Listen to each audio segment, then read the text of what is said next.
Welcome everyone to Totally Online Gaming Group. We're glad you guys could join us we're actually at episode 38 of Atavar Ascension.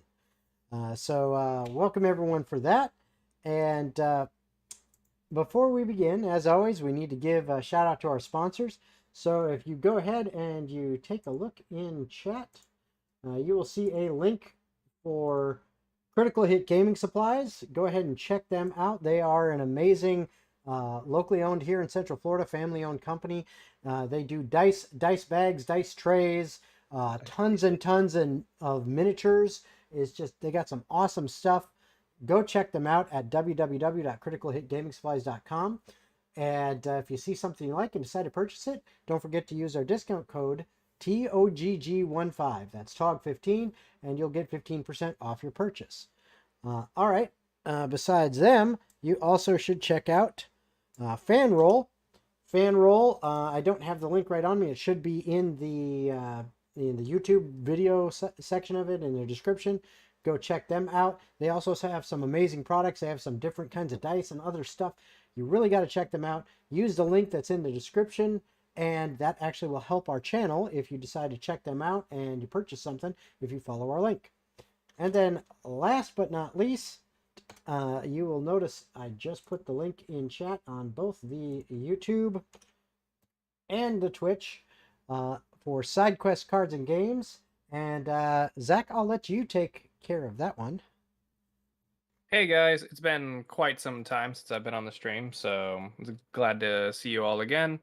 I am co-owner of Side Quest Cards and Games. Jen sadly can't be here today.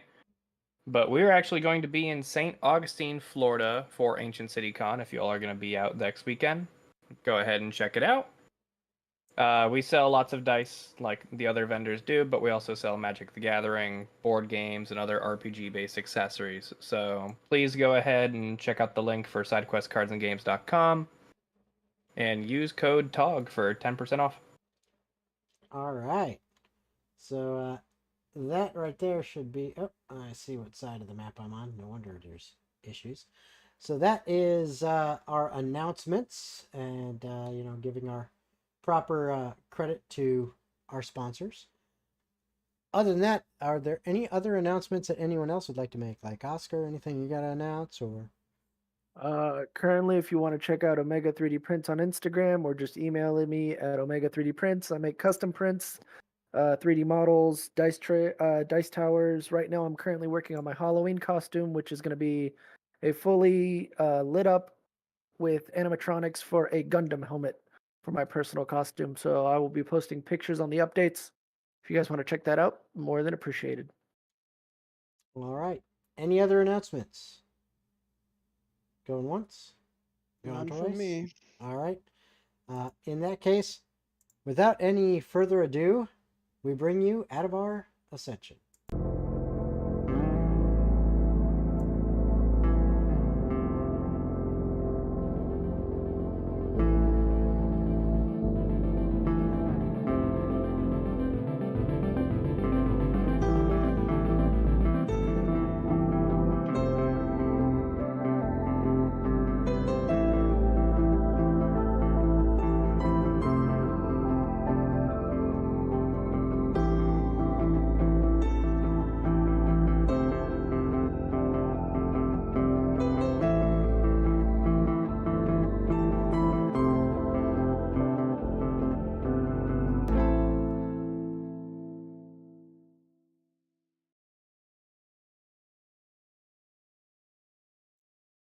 All right, and we are back. So, where we last left off, Leon, Patch, and Tomer, as well as Leon's sidekick, Jonathan, were on the Alabaster Dragon, the ship that Tomer had basically taken as part of the Dragons of the Sea. It was one of their ships, and when he killed Vicus and assumed command and leadership of the Dragons of the Sea, well, that goes with all their stuff. Yeah. It's my ship now. I'm the captain now. All right. So, but yeah, that gave him leadership of all that stuff. And he's got some stuff that he needs to deal with when it comes to, well, his newfound role within the Dragons of the Sea and making sure that all of them know who's in charge and kind of bringing them to heel, if you will, for some of the wayward ways that they had been doing, besmirching the name. And yes, they were always pirates, but there was some honor to them at one point that had been lost, and now he is trying to regain that.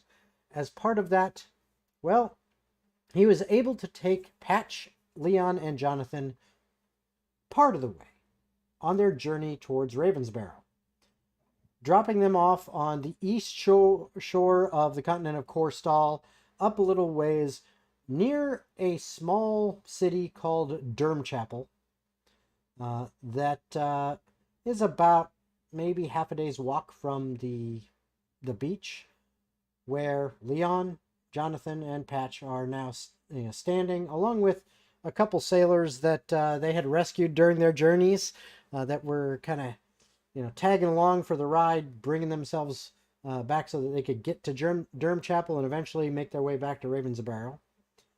But the two main party members with their sidekick waved goodbye as Tomer sailed off into the distance towards the east on his way to deal with his own things.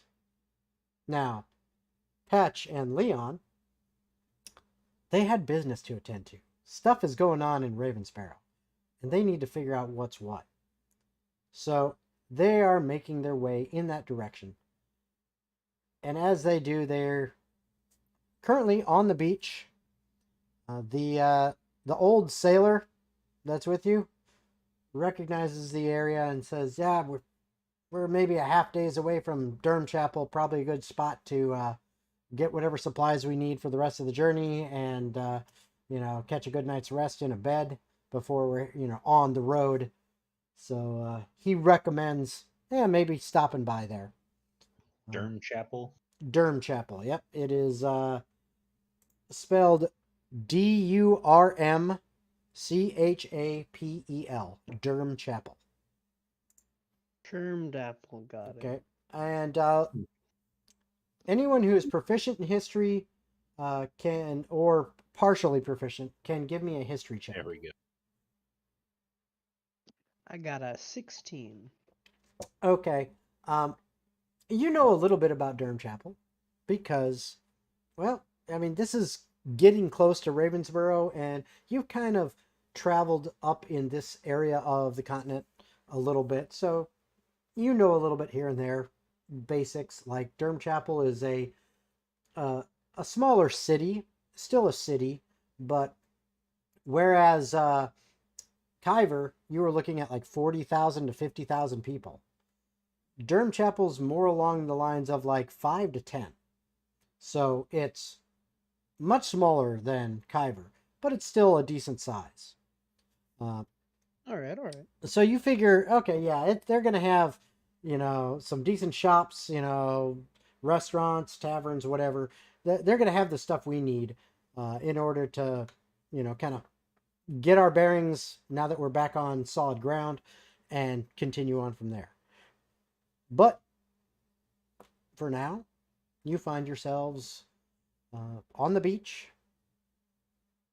The Alabaster, on the beach. Yep, the Alabaster Dragon is kind of going off into the horizon, and here you are. So Just the two of us.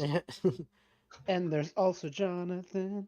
And some other Just the three guys. of us. And two other dudes. Oh, no.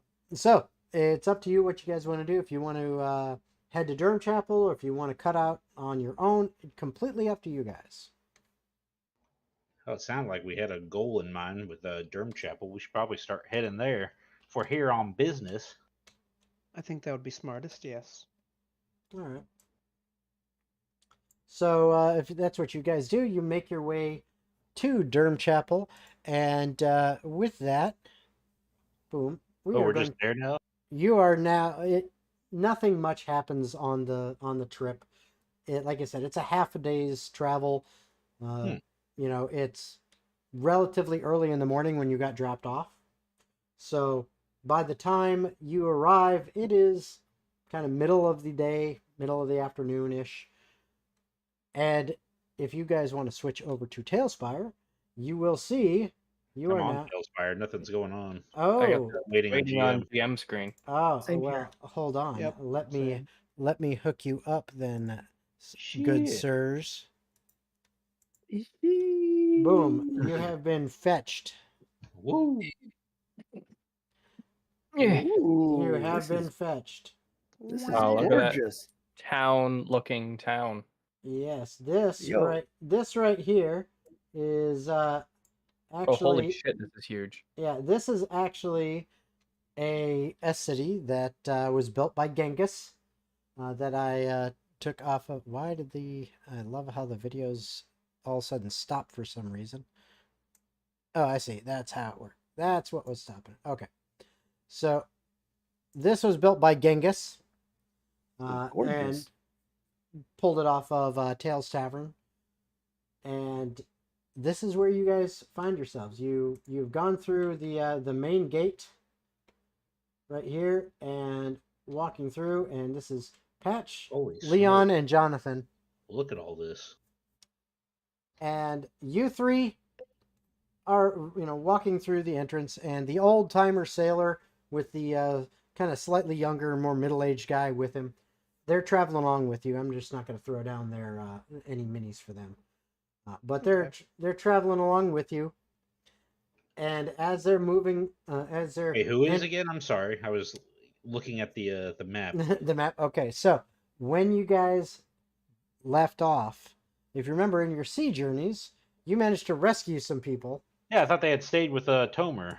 Well, there was 4 of them. Oh, Two- okay. So not two all of- of them did. 2 of them, the 2 younger ones, decided, you know what? Maybe we're not cut out for the the Ravensborough military. Maybe we prefer just a life at sea with a little more freedom to it, and decided to stick around with Tomer and join his crew. Whereas the older one, the one who is quite a bit old, in his 60s or so, pretty old for being on the sea. He's obviously got some skills and some knowledge thanks to his experience. And then one that's more kind of middle-aged, maybe in his early 40s, late 30s. Those 2 decided, yeah, we need to get back to Ravensborough. So they joined you on shore, and they're going with you to travel to Ravensborough, but they're just kind of there. So, Durm is not in Ravensborough per se. Or No. or- No, Durmchapel is a small city of about 5 to 10,000 people, somewhere in between that range. Okay. Ravensborough, that's big, yo.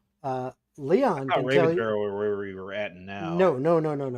They did not drop you straight at Ravensborough because Okay. Tomer had other Oh, stuff to go inland. do.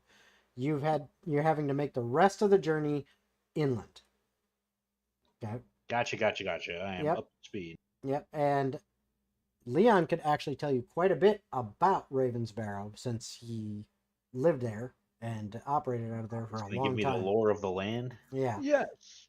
But what he'd be able to tell you is that, Ravensborough, compared to anything you've seen, is enormous. You're looking at, maybe 200,000 to 300,000 people. So Ooh. it is a capital city. It is big. Shit's bustling. Now compared to modern standards, that's not I know that you bad. mean. But compared to in this Fantasy world, standards. fantasy standards, and in this world, that is a pretty damn big city. But you're not there yet. You're in Durmchapel. And as you can see, the road, kind of the pathway before you, this is the kind of the main road leading into Durmchapel proper. And the old timer looks at y'all and says, if I remember right, there's a decent inn off of the square called the Oak Barrel. Been here a couple times. Well, that sounds nice. I mean, we've been traveling for half a day. It would be nice to take a break and get some food or something. Yeah, Get and some then nice drinks as well. yeah, maybe get rooms for the night or something, and then prepare to Oh, move out in the what morning. time of day is it? It's Should kind be of like I noon, said, right? yeah, noonish or maybe early afternoon. Maybe 1-2 o'clock at the latest. Okay. So, but it's 5 o'clock somewhere. So, so that's his suggestion. He says there's also, as far as he can remember, it's a decent enough sized town, and again, Leon does have some knowledge of the size of the town, and so he knows that it's gonna have, shops, pretty much any kind of shop you could want. There's something there. It might not have super specialization like, this is the jeweler store, but they may have a store that also sells jewelry and stuff like that, but things like that. The specialties, there's some of them, but it's not going to have everything that you'd find in like Ravensboro, which everything's there. So here, pretty much anything you could want to buy, there's probably a store for it. All right, all right. All right. So, what do you guys do first? It's up to you. Give me a moment to think on it. I guess we could start heading towards the tavern. Like I said, I'm kind of hungry. All right. Well, if you're hungry, there's no reason to not get some food in our guts. Let's go. Yeah, we were walking for half a day. I'm hungry and thirsty. Mm-hmm. So, yep. And Logan, I don't know if you're in Tailspire or not. I am. Okay. So you guys all do have permission to move your characters, so you should be able to move them. Whee! And now they fly. But yeah, feel free to move up to the town square. You can see kind of, if you look ahead of where you guys were facing down, you can see there's a light that I'm kind of floating around. Oh yeah, I do see it angling the camera. Okay, so They that fly now. They fly now. yeah, so you guys can move up this way, and as you're walking that way, you see you are going by. There is some residential stuff as you're walking past there, but there's also shops and stuff like that. And you guys are caught in a tornado, it looks like. I'm But sorry, this is too addicting. okay, In the eye of the tornado.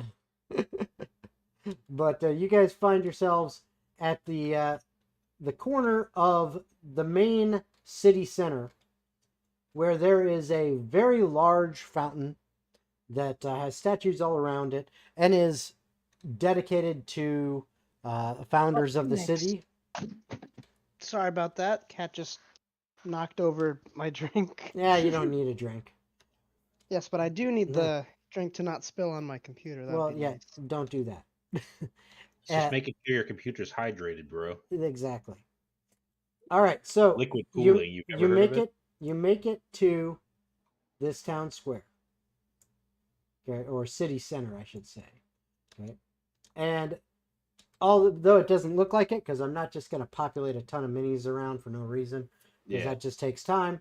It is bustling. This is midday.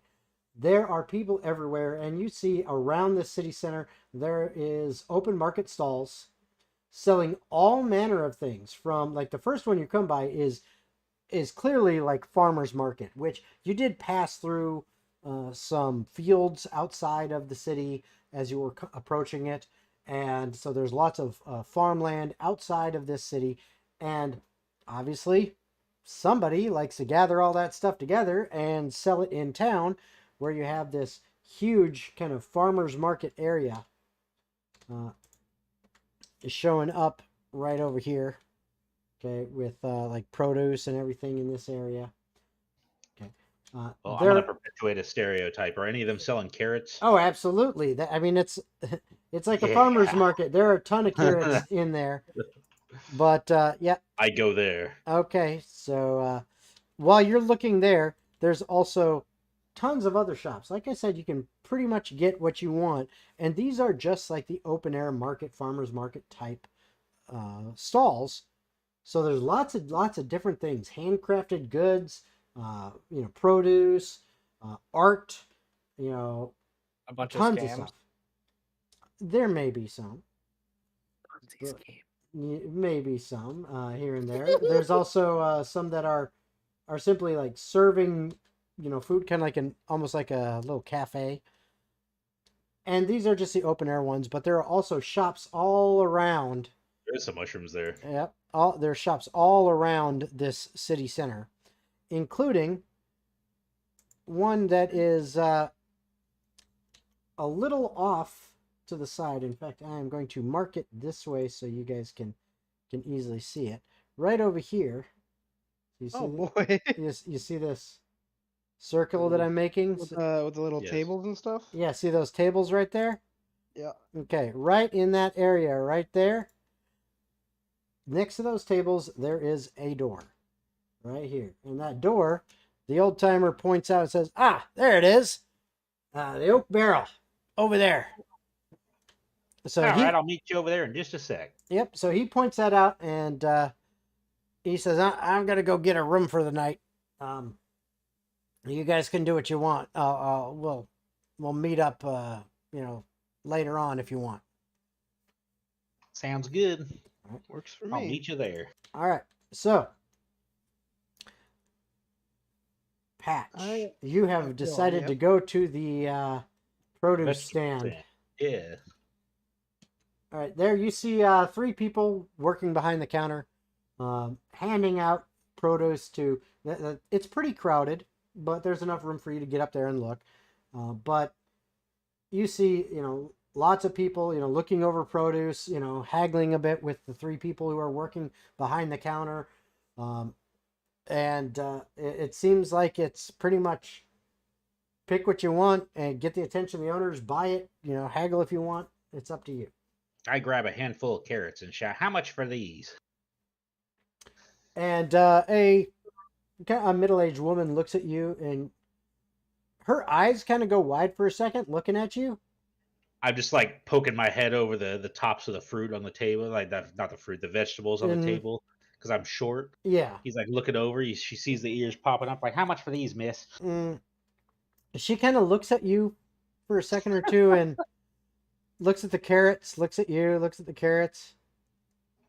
That's a little on the nose. Perpetuating a stereotype. Yeah, that's a little on the nose, isn't it? I actually know it's in my hands. Yeah, gotcha. 1, 2, 3. Yeah, that'll be 2 copper. Oh, wow. And you've got like 5 or 6 carrots. Yes. Deal, I say, as I'm like, I'll tell you what, the lowest I have is a gold, so I'll just give you one of those.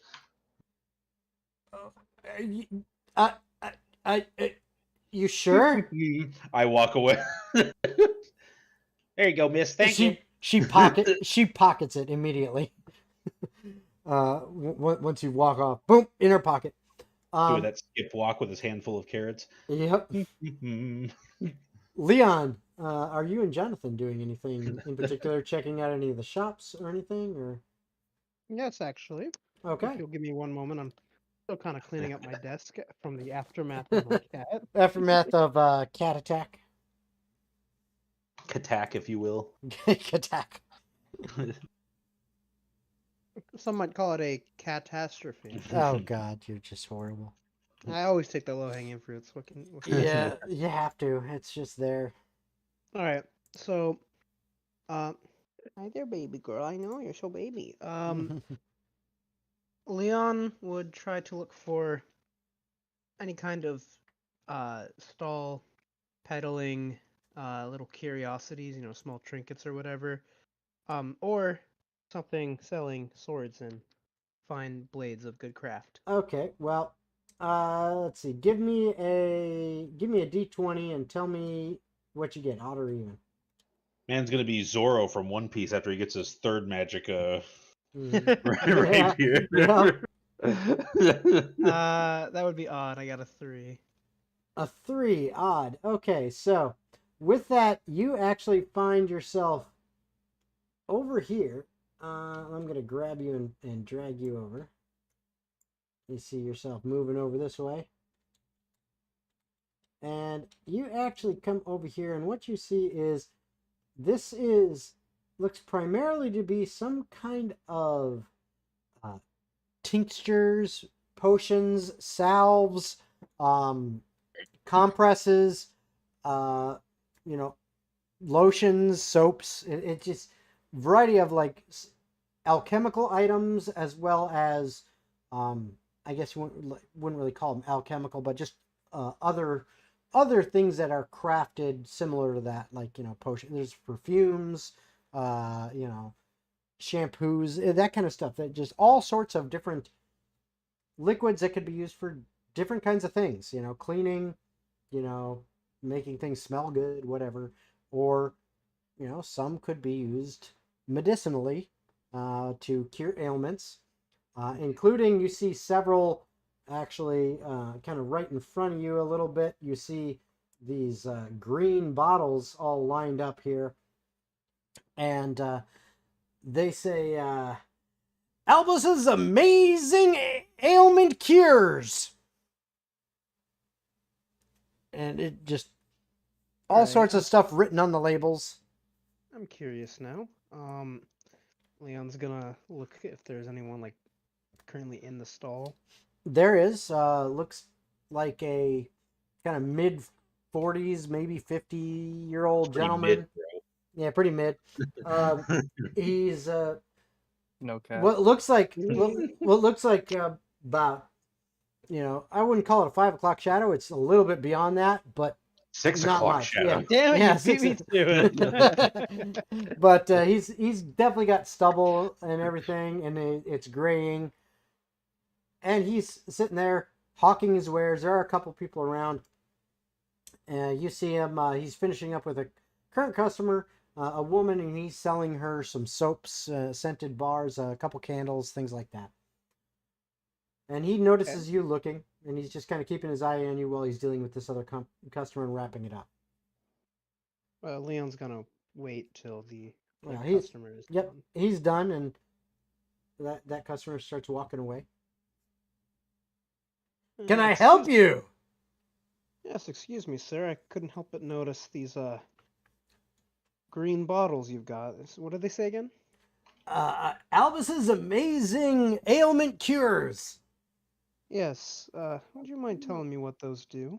Of course. What ailments have ye? They cure it all. I am Albus, and I have made them myself. It will cure if you got bad knees, if your back is sore, halitosis, sinus problems, can't sleep right. It cures it all. May cause balding, mood swings, death. Just cocaine. Alright, Anal leakage. Yeah. Wait, what? Heart attack. I'm gonna see. Can I roll either an insight check to see if this is some kind of scam, or a medicine check to see if I can maybe Sure. tell what's in the bottles? Sure. What would you prefer to do? Well, it's gonna be really hard to determine what's in the bottles without opening a bottle. And tasting I'll it. just go with insight. You're just gonna go with insight. All right. All right. Just drink his potion in front of him. I got a 13. Okay. Seems legit to you. This looks like it. This could be some really good stuff here. I mean, you're looking at the ingredients, and yeah, I mean, they seem legit. What's this? Brambleweed. Okay, brambleweed. I think that's got something to do with curative properties. Thistle, dandelion. I mean, it's listing out a whole bunch of ingredients that, as far as you know, yeah, that seems like that medicinal stuff should work. How much for one of these bottles? One bottle. Really? That's all you want? I'll tell you Well, what. Just trying to gauge the price. Not a problem. I'll tell you what. For 2 gold, you get 1 bottle. But if you throw in an extra gold, I'll throw in an extra bottle, so you're buy one, get one half off. What do you say? Wow, wait. How much for 3? 3 bottles? Well, I would, just for you, young man, let's go with Since you 4 are student, gold. yes. 4 gold. So you're buying 2, getting 1 completely free. How's that sound to you? Sounds like quite a deal. All I'll right. take you up on that offer. He immediately grabs 3 bottles and begins wrapping them up without even confirming the sale. Good No, deal? that's a Questionable confirmed deal? sale. Yes. Eager to get those off your hands, I see. That's a good salesman right there. Yep. Pushy. Yep. And he wraps them up, puts them in a bag, slides it over to you, and holds his hand out and says, "You made a wise decision, my friend." I'm sure these will come in handy at some point. Here you are. Absolutely. And I hand him 4 gold pieces. All right. He happily takes that, puts it in his pocket, smiles, and moves on to the next customer who happens to be looking at some soaps and other things like that and shampoos. One more time on the name of the thing, please. Albus's Amazing Ailment Cures. All right, let's type this in. Just Dumbledore stuff. Easy. Oh, that didn't work. Hold up. Add custom item. Albus. Amazing. Ailment. Cures. Yep. Now, he did say that he was moving on to the next customer, but I was curious what other potions he actually had. Oh, you can feel free to peruse and take a look as you're looking through. You see a whole bunch of things that have, they're all labeled very well. This guy takes pride, apparently, in labeling his stuff. As he should. And you do see a couple bottles in the back on a stand up high so that they can be seen even though they're behind the counter. And you obviously have to ask for those. On that raised platform where you can see them, there are 3 vialed, or I guess bottled potions. You're not sure exactly because it's a little harder to read from here, but it looks like it says something along the line of health, regen, something like that. Something along those lines. It's a little hard to see from this distance. But, you could always try to get his attention and ask for a closer look. Excuse me, sir. One more thing. Ah, yes! Those 3 potions in the back there, I assume those are your most expensive? They are indeed, which is why I do not have them out front. Few vagabonds around might get sticky fingers. No, I understand. I'm assuming they have some kind of curative properties. Yes, and he reaches over, he grabs one, brings it over to you, and holds it in front to show you, still holding on to it, but showing you. And you can see it says health regenerative is what the actual label on it says. Looking at it, to you, that looks like a standard healing potion. This looks like a healing potion. I'd more than happily take this off your hands. Oh, yes. You're interested in this. Very well. I didn't realize you were a man of exquisite taste. Would you be interested in the others as well? And he reaches back, grabs one of the other bottles, and shows you. This one here, also, as you can see, same as this one. But then we have this third one. This one, same size. The color of it is darker, a little bit like a deeper red.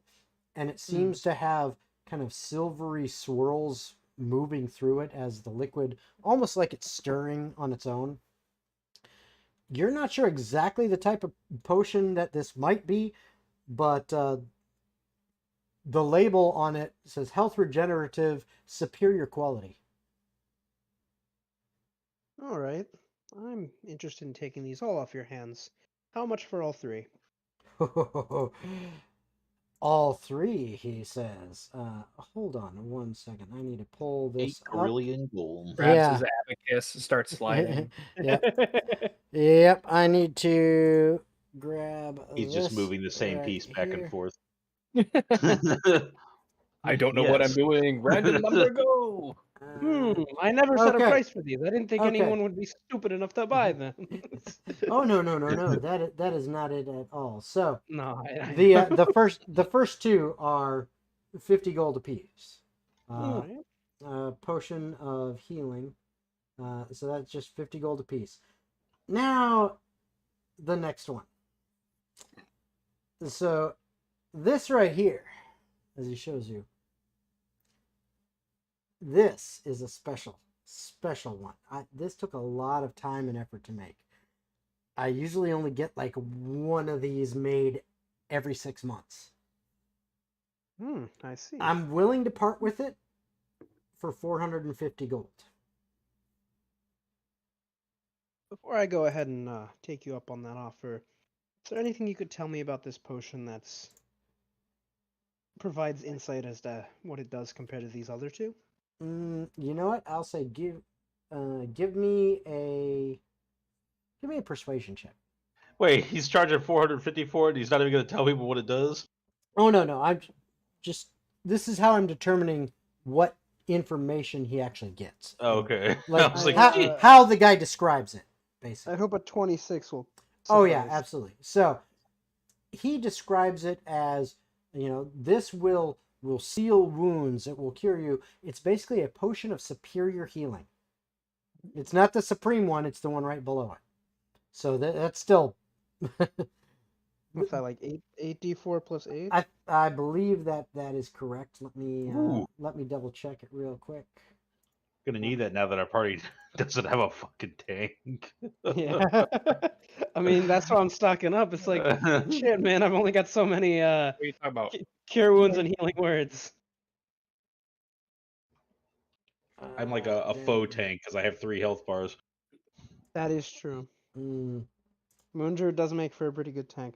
Honestly, yeah. I've been wanting to see people play a Spore Druid because I'm pretty sure they could be incredible tanks. Spore druids are pretty cool. I was limited by the fact that we could only choose from 2 books, Yep. and Haringon took. Yeah, That's fair. 8d4 plus 8 is correct. All right. So yep, that is what it, and it's about 450 gold. Leon grabs 650 gold, and 650. well, because I'm the 200 for the other potion. He's a high No, roller. no. 50 each. So only 100. 50 each. So 550. I'm not going to let you fuck yourself over that way. The So- salesman probably would though. Yeah, the salesman would, but I'm not going to let you do that to Yeah, yourself. 250. Sure.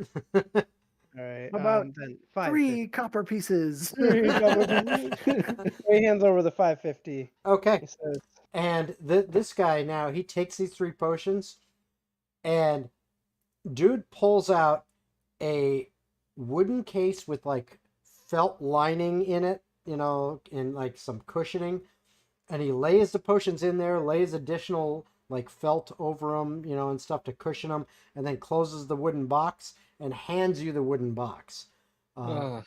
So he's like, this way they're safe, they won't break, all right. So there you go, sir. You now have 2 standard healing potions and a potion of superior healing. And so Leon looks at the man one last time and says, one last thing before I go.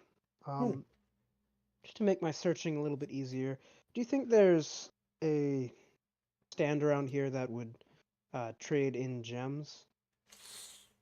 Trade in gems? I mean, what are you looking to do? You looking to sell gems or? Yeah, sell gems. Not a stand, but you may find one of the established shops. Honestly, I would think, maybe old Delilah. She might deal in that kind of stuff. Say again? I said, what do you think this is? Riften? Yeah. Maybe old Delilah, she might at her shop deal in that kind of stuff. She kind of deals in a lot of eclectic things.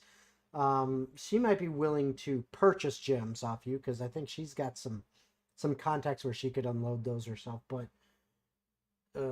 yeah, I don't think none of the stalls are gonna do it here, man. Oh, that's all right. I'll keep that in mind. Thank you very much, and have a No wonderful problem. day. Yeah, you too, and I hope those potions serve you well, especially Albus's amazing ailment cures. That I guarantee you is going to treat you right. Must be quite a steal since I only paid 4 gold for it. Well, for the things that I can mass produce, I like to keep the costs low so that people really get their money's worth. I respect it. Well, be seeing you. Yeah, take it easy. And Leon's gonna walk over and try to join up with the Patchster. Okay. Whoa, Whoa! All right, and you guys, the Patchster. are you He's guys fast heading? as fuck. You guys heading towards the oak barrel now? Yes. All right. Oop, it looks like I lost control of my character. You shouldn't. I got it now. Yoink. There you go. Let me double check. You should. Am I logging out or lagging out? Maybe you're lagging. Hang Okay. on, let me Double check because you should still have permission.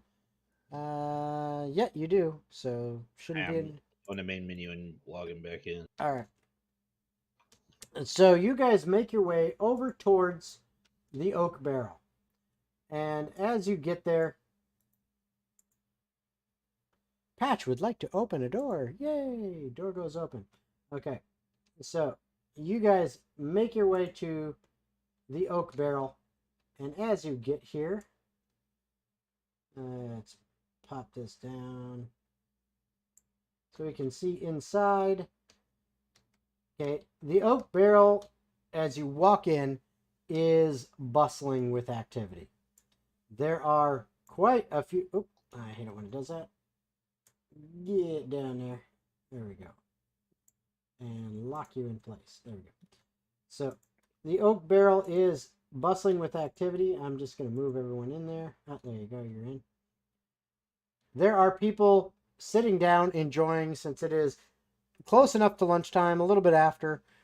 People are sitting down enjoying hearty meals, good drink, and most of them don't seem to take notice to you because it is pretty busy in here.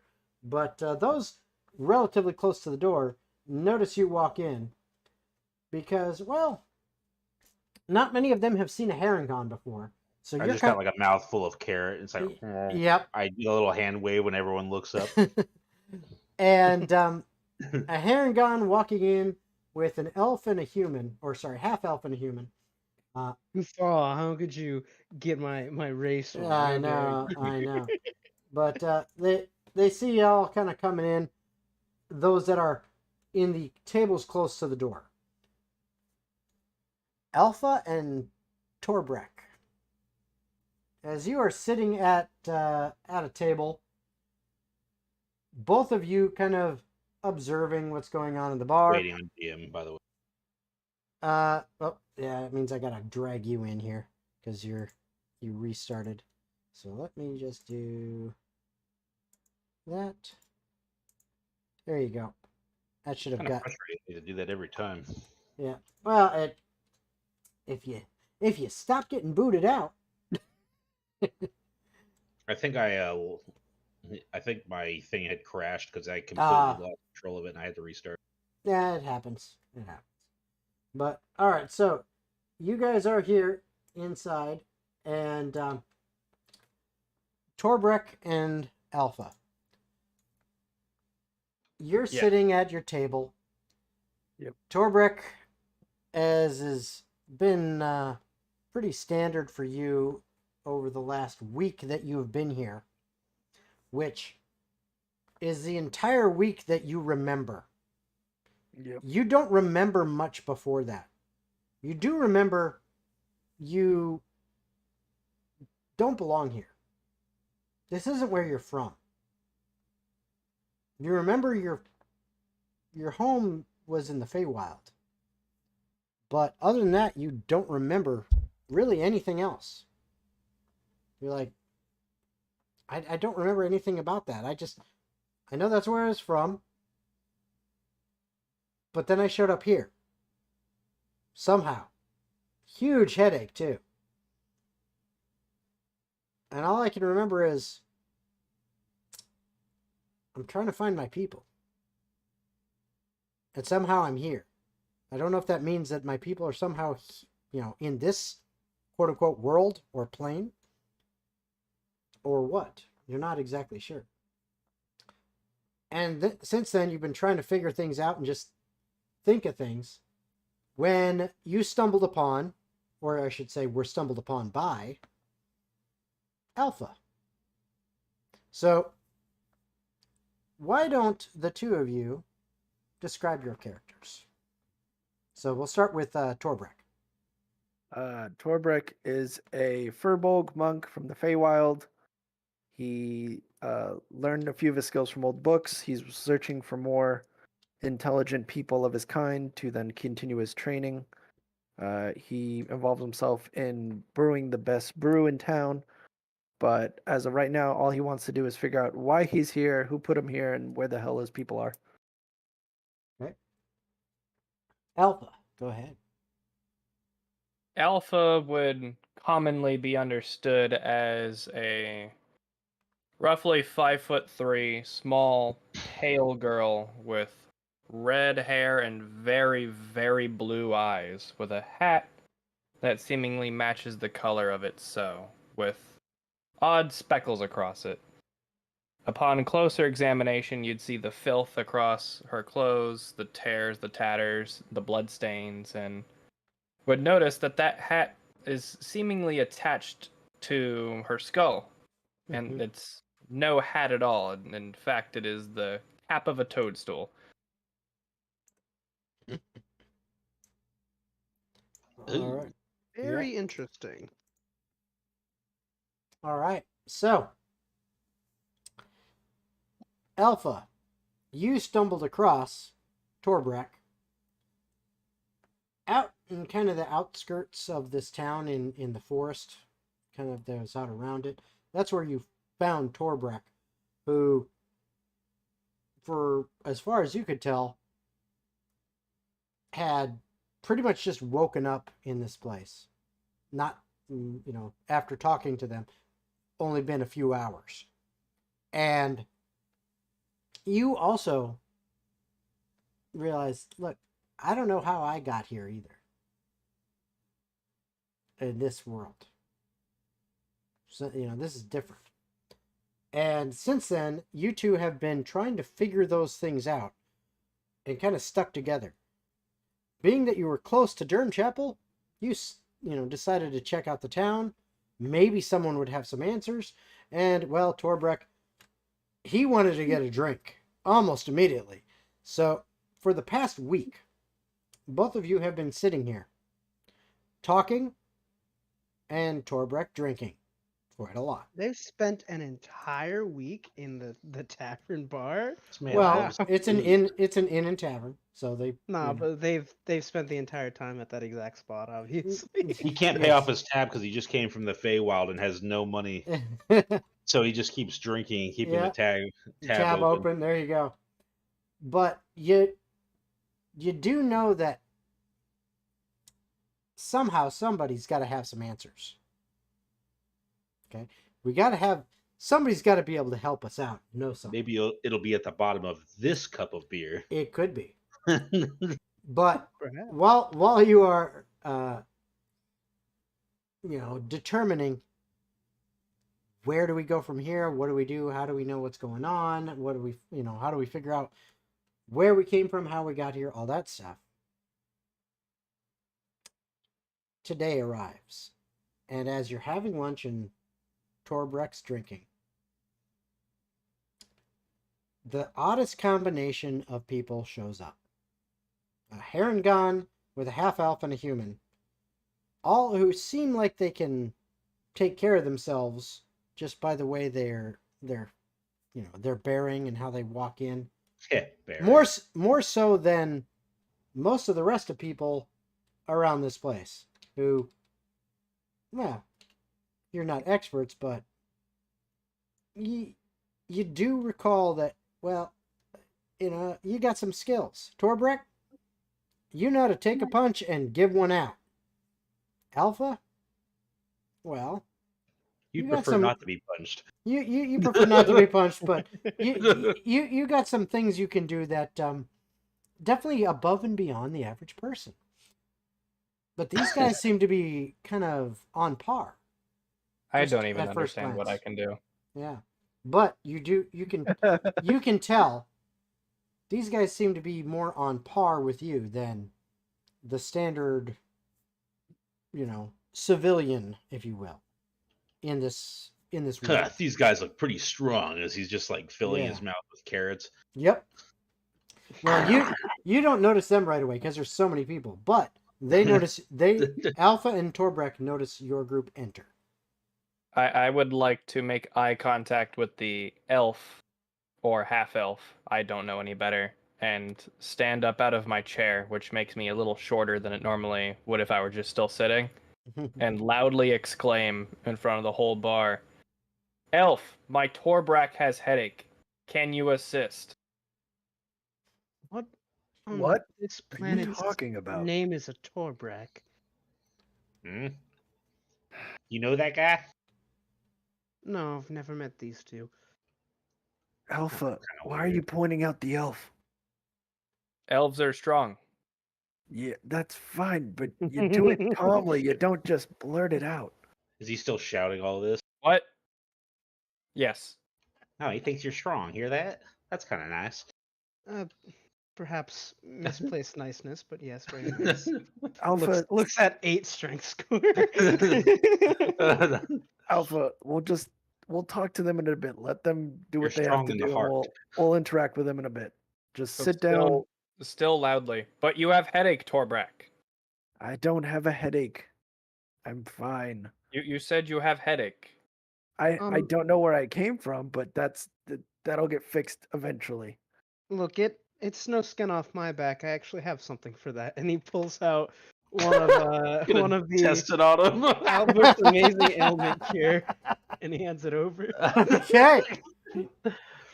This strange half elf that you don't know and Try this, friend. slides this green liquid bottle over in front of you. Can I make a medicine check to see what's in the bottle? I have it on good authority that this probably So- won't kill you. So you so you unstopper it. Just Yeah, like okay. Go ahead and make a medicine check if you're proficient in medicine. Oh, I'm not proficient. I just have a +3. Never mind. No, Yeah. Oh, I am. Shit. you can if you'd like. Then, if you're proficient. That's a 9. Don't worry, I'm Okay. actually trying to poison you. Okay. You could be. Seems You like wouldn't even know it. seems like it might be medicinal. There's some herbs and stuff in there that, according to the ingredients listed on it, well, those are some of them could be used medicinally. So maybe. I I can't take- smell, but this seems like medicine, Torbrak. I take it and I just pour it into my mug and I just drink it. You drink Mixed it. with the beer. Okay. Give me a Constitution save. Oh God. Oh God, This man just mixed in medicine with his alcohol. Yep. that's a 7. 7. Okay. Oh, that number's It- so cursed. I it- hate that number. Tastes horrible. Absolutely horrible. You almost don't get it down, but you do. I whisper to Leon, I think this guy might be an alcoholic. It wouldn't be This- the first person we've met. This is this don't taste right. I never told you it was going to taste good. Why in the bloody hells would you pour it into your drink? What was Uh, it anyway? Tastes better, surely. I don't know. Give it flavor. I You know asked what, Leon. I can't fault you for that. I didn't hear what you said. Sorry. I said, what was that anyway? I didn't recognize that. It's some medicinal salve I bought from a guy who seemed trustworthy. He did, Salve. after all, provide me with I don't know if salve is the right word. I think Potion. It's that potion. Close. Green thing. A Tastes liquid. bad. Help you feel good. Help juice. Yeah. Okay. Help juice. Mm, Yeah. Oh, help jeez. juice. All right. So, I still got a mouthful of carrots again, eating the last of the ones that I had bought. Okay. These guys are kind of weird. Look who's talking. I Oh. believe it's you two. God. Actually, currently, right when you said that, it was actually you guys talking, but, whatever. But it's you again. Don't get her started, please, for the love of God. Don't get her started, or I swear to God. What? I mean, like, every time you reply, though, it's you talking at that point. I mean, All right, moving on. right. thank So- you. Someone who understands what I'm trying to do here. Let's keep Torbrack, it going. wasn't it? Yes. Yeah. Are you feeling any better? I don't know. Am I? Mr. DM! So nothing seems to happen, at least at this point. So far, nothing. However, Might take a bit to kick in. at this point in Penis time, enlargement potion. The dragon crashes through the roof of the inn. Roll No. initiative. Who no, took my green juice? no, at this point in time, well, you guys are hanging out there. Come on. All right. So, Oh, okay. Fucking dudes. it is a dragon, disguised as several men. It's a All right. bunch of ne'er Ah. I hate when that happens. Damn it, that guy flew off into nowhere. Ha, guy died. edgelords are Yes. invading.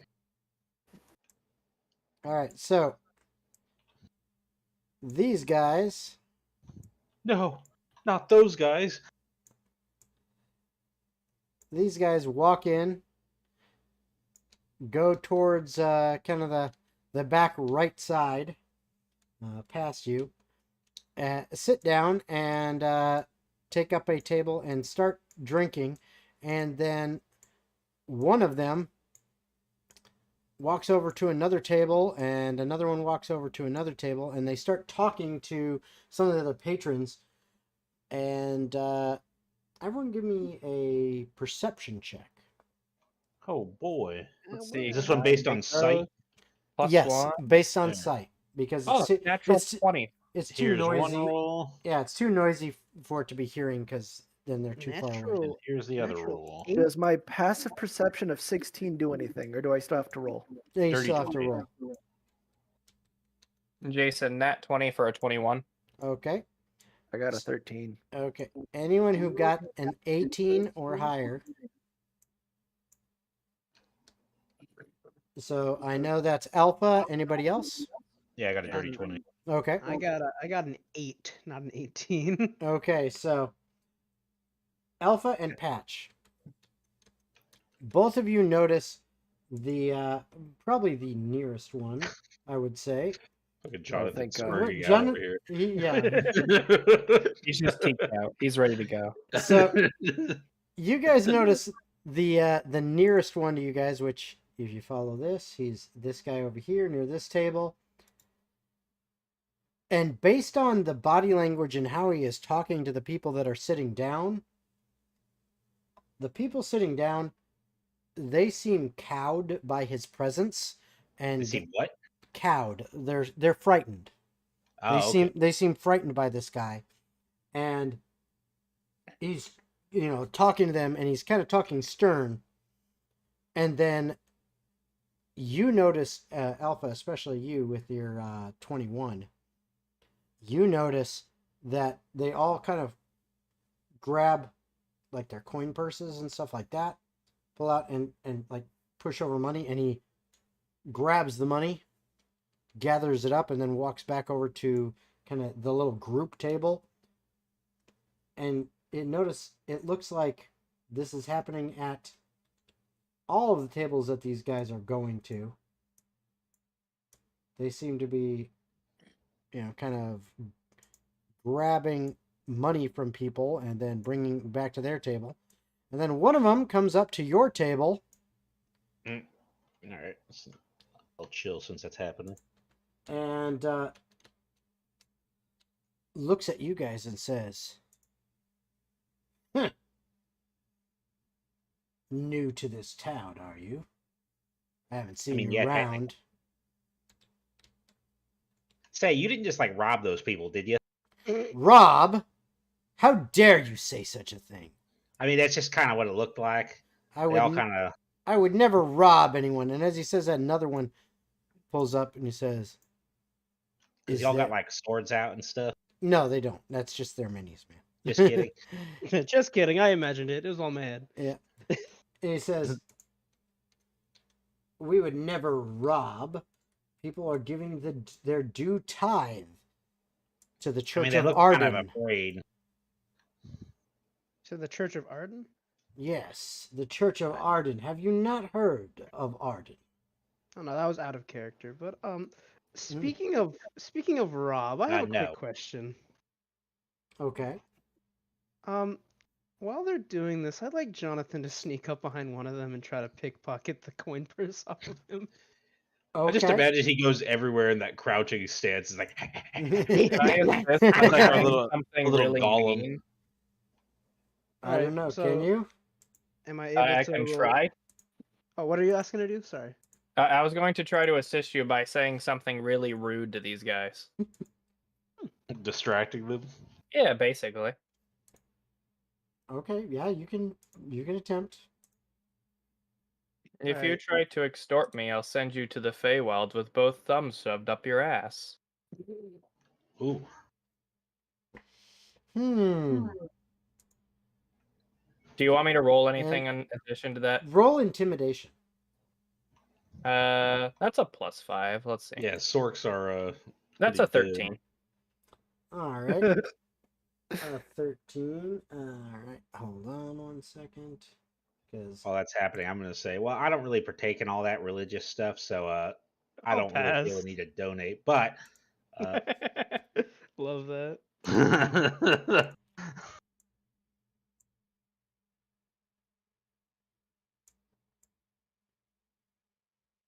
all right.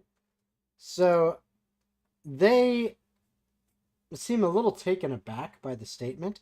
Go ahead and make your roll for sleight of hand for Jonathan. All right. Am I doing it with advantage or something because of his distraction? No, or- actually, they are have disadvantage Okay. on their insight check or on their perception checks to notice. Yep. Jonathan So- is going to get a big fat 18. ooh, Oh, There we go. well, that was quite that. that's way more than what they got. So Let's go. they have zero clue as to what happened. And as that's happening, I'm gonna say, "Excuse me, gentlemen. I kind of want to hear it from their point of view, real quick." And I just kind of awkwardly nudge past them, like, "Oh, yeah, sorry, excuse me." So what, you're going over to this other table Yeah, I'm where gonna there are other attempt people, Yeah, Okay. I'll wait till my turn. and the other bunch of them, the other four that are hanging out there. Oh, I gotta grab them this way. Okay, so the other four that are hanging out there, they make their way over towards your table and the rest of the group.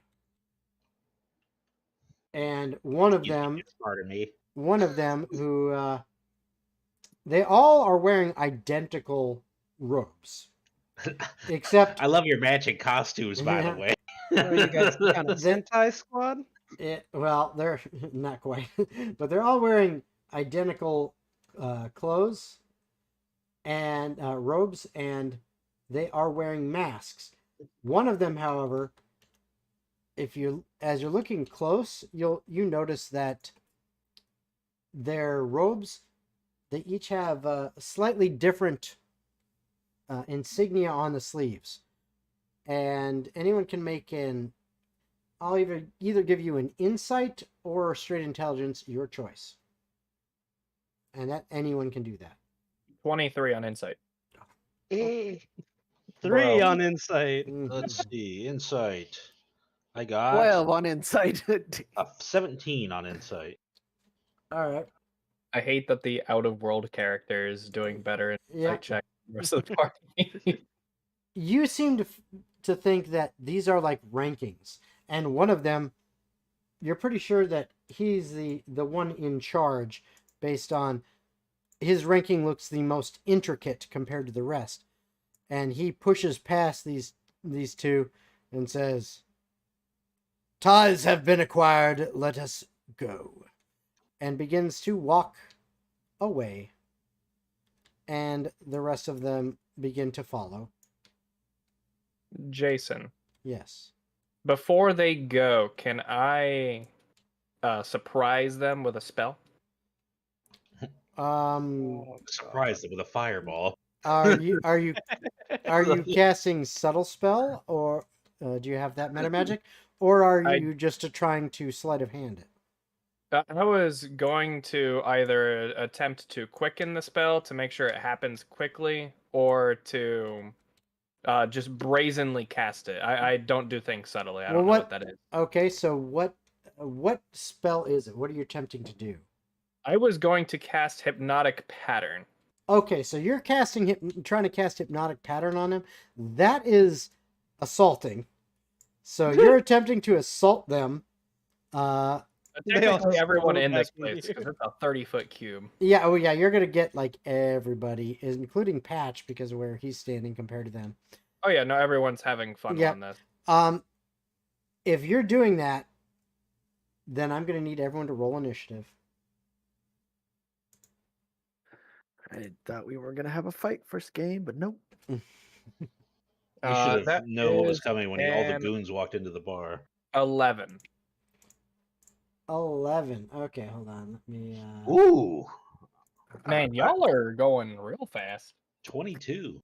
I got a dirty 20. Right All back. right. I'm muted. 24 for Leon. Man, I rolled a and 4 on initiative. All right. So 9 for Okay. Jonathan. okay. All right. Hold on. Okay. So Leon got so 9 for Jonathan, and what did and you? a 24. 24 for Leon. All right, Patch. What did you have? 22. And Torbrek. He said he'd be right back. Oh, never mind. All right. Well then. I guess you could say he'd be He got a Torbrak. dirty 20, he Yeah. said. I do remember him saying that. All right. Dirty 20. Now, can someone explain what exactly is so dirty about a 20? It's filthy. Haven't It's you seen filthy. it? So From my Fucking gross. It understanding, needs a shower. it takes good care of itself. Well, you have been misled, my friend. You are sorely mistaken. okay. So the way this works is Leon, you are first. Let me go ahead and. So,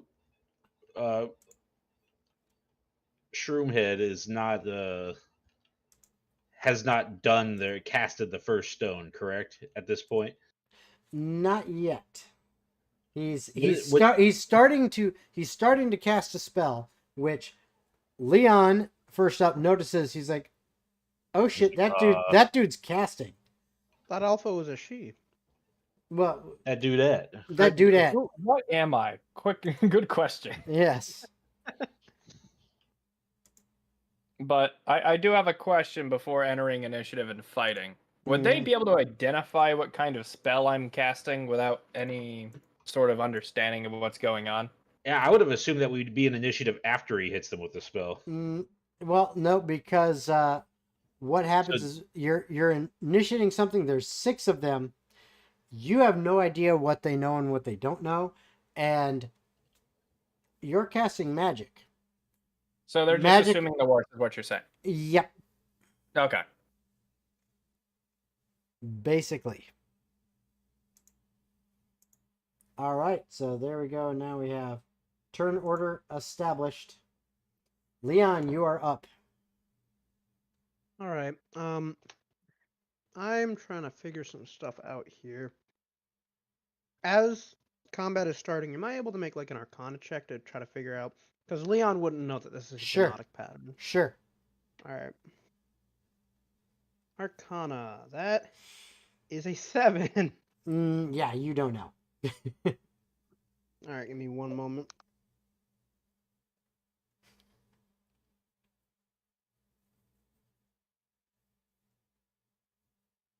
All right. Leon did not want to enter combat with these guys, so he's just kind of gonna 5. Oh wait, no, we have Bye. we have the measurement. That's right. How do we do the measurement tool? Actually, you can just use, if you're selected on your character, you can just use the arrow keys and it will literally move it one space at a time. All right. I think I have 30 feet of movement. Well, we don't Yep. know that combat's about to happen, do we? You know something's about to go down. I certainly don't. My back is to them. You Oh. still know something's about to go down. All There's right. always got to be some kind of assumed tell. Like Yeah.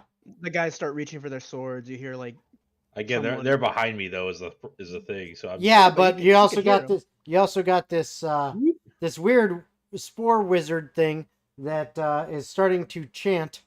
And it's like, Alright, what the well- hell's going on? Leon's gonna move 5. Oop, that's not what I wanted. Can I not move diagonally? There. No, you can. You just move. 5, Yep. 10, 15, 20, 25, 30, and then can I like turn him to face the dudes? There we go. Yep. And he's just gonna stand in the doorway. Actually, I have an action. I'm gonna dash. 35, Oh, See jeez. ya, suckers. 40. Making sure that I do not get hit by whatever the hell is going on. Okay. All right, so and that'll be my turn. that is your turn. Okay. Patch. Something's All about right. to go down. You're not exactly sure what, but something's about to go down. Well, he kind of readies his shield then, and I'm talking to these people at the table, like, "Hey, those guys, did they rob you or like what? Like, they kind of seem like they might have robbed you, but they're saying that you all gave them willingly. So I'm just trying to figure out what's going on here. And They're being kind of weird about it. yep. So as your turn, you've got your shield up and the ready, and you're talking to these people, and you can tell they're scared out of their mind, and they're kind of ducking around behind the table, and they're like, "Don't mess with those guys. They're horrible. They're horrible." Oh, And so we should like beat them up or something. and like going, "No, they'll hurt you. Don't do it." And I think it'll be fine. that's That's my basically turn. yeah, that's basically your turn. Torbrek, your Well, your buddy Alpha is doing something. of course she is. Well, I'm going to move.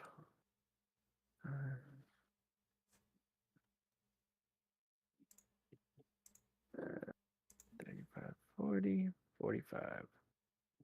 I'm just gonna follow the half elf and be like, "Where are you going?" You just the hell leave all away these from- guys. Getting the hell Hey, away get from back whatever here. that one is doing. Hey, I just met them like a week ago, so if you got Okay. any better ideas, Gonna bail on his new friend instantly. And this is crazy. and then I'm going to just.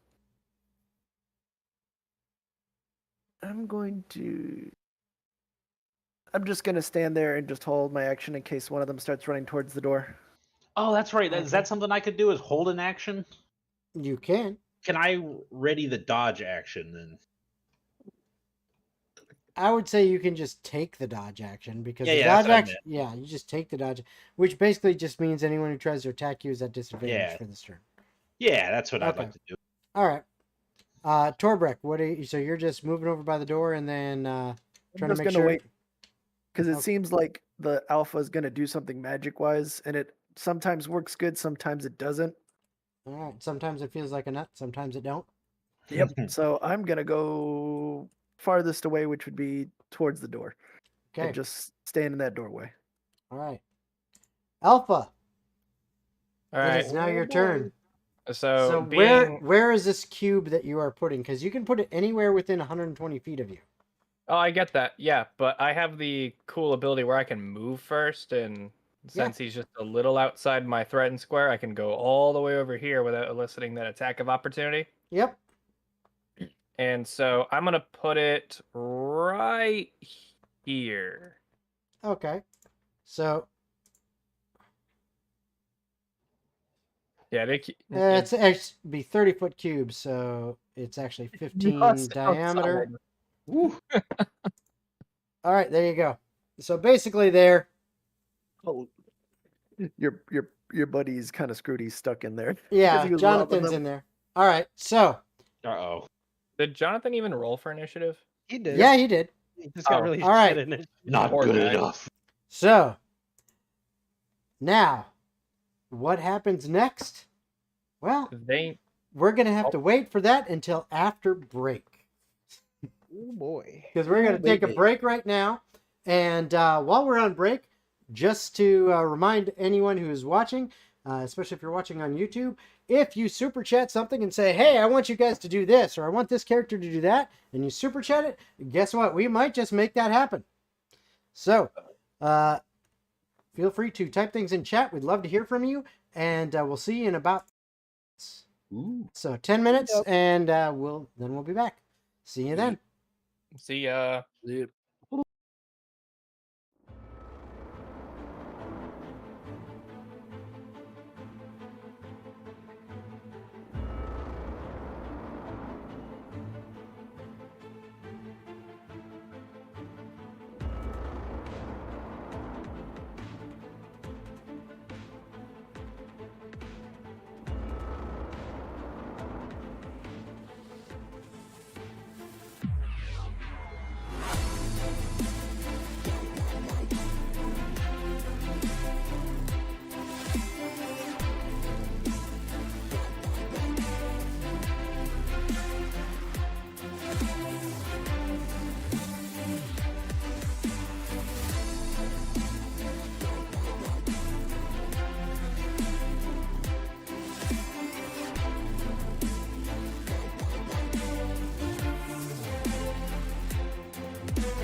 All right, and we are back from our break.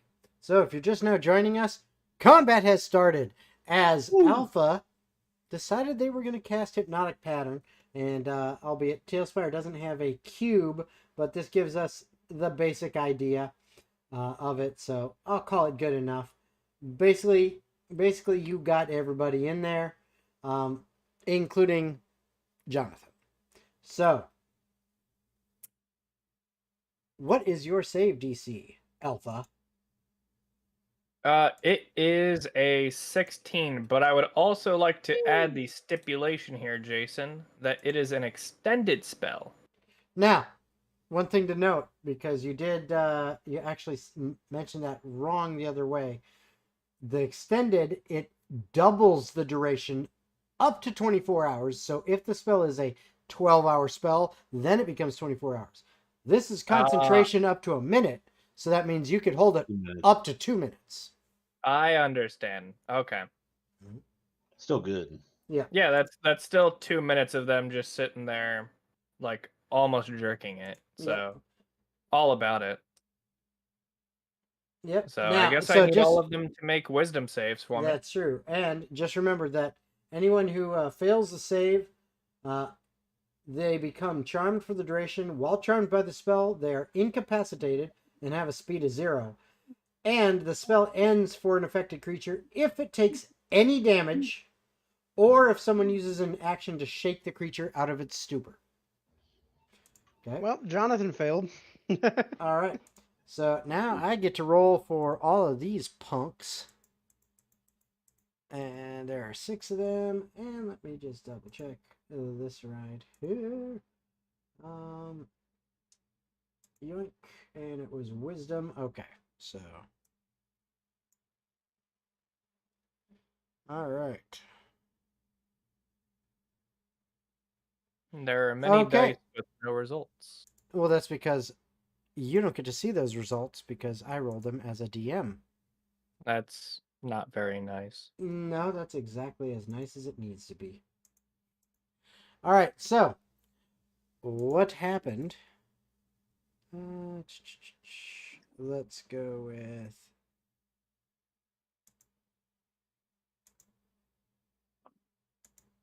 Yeah, make it that one.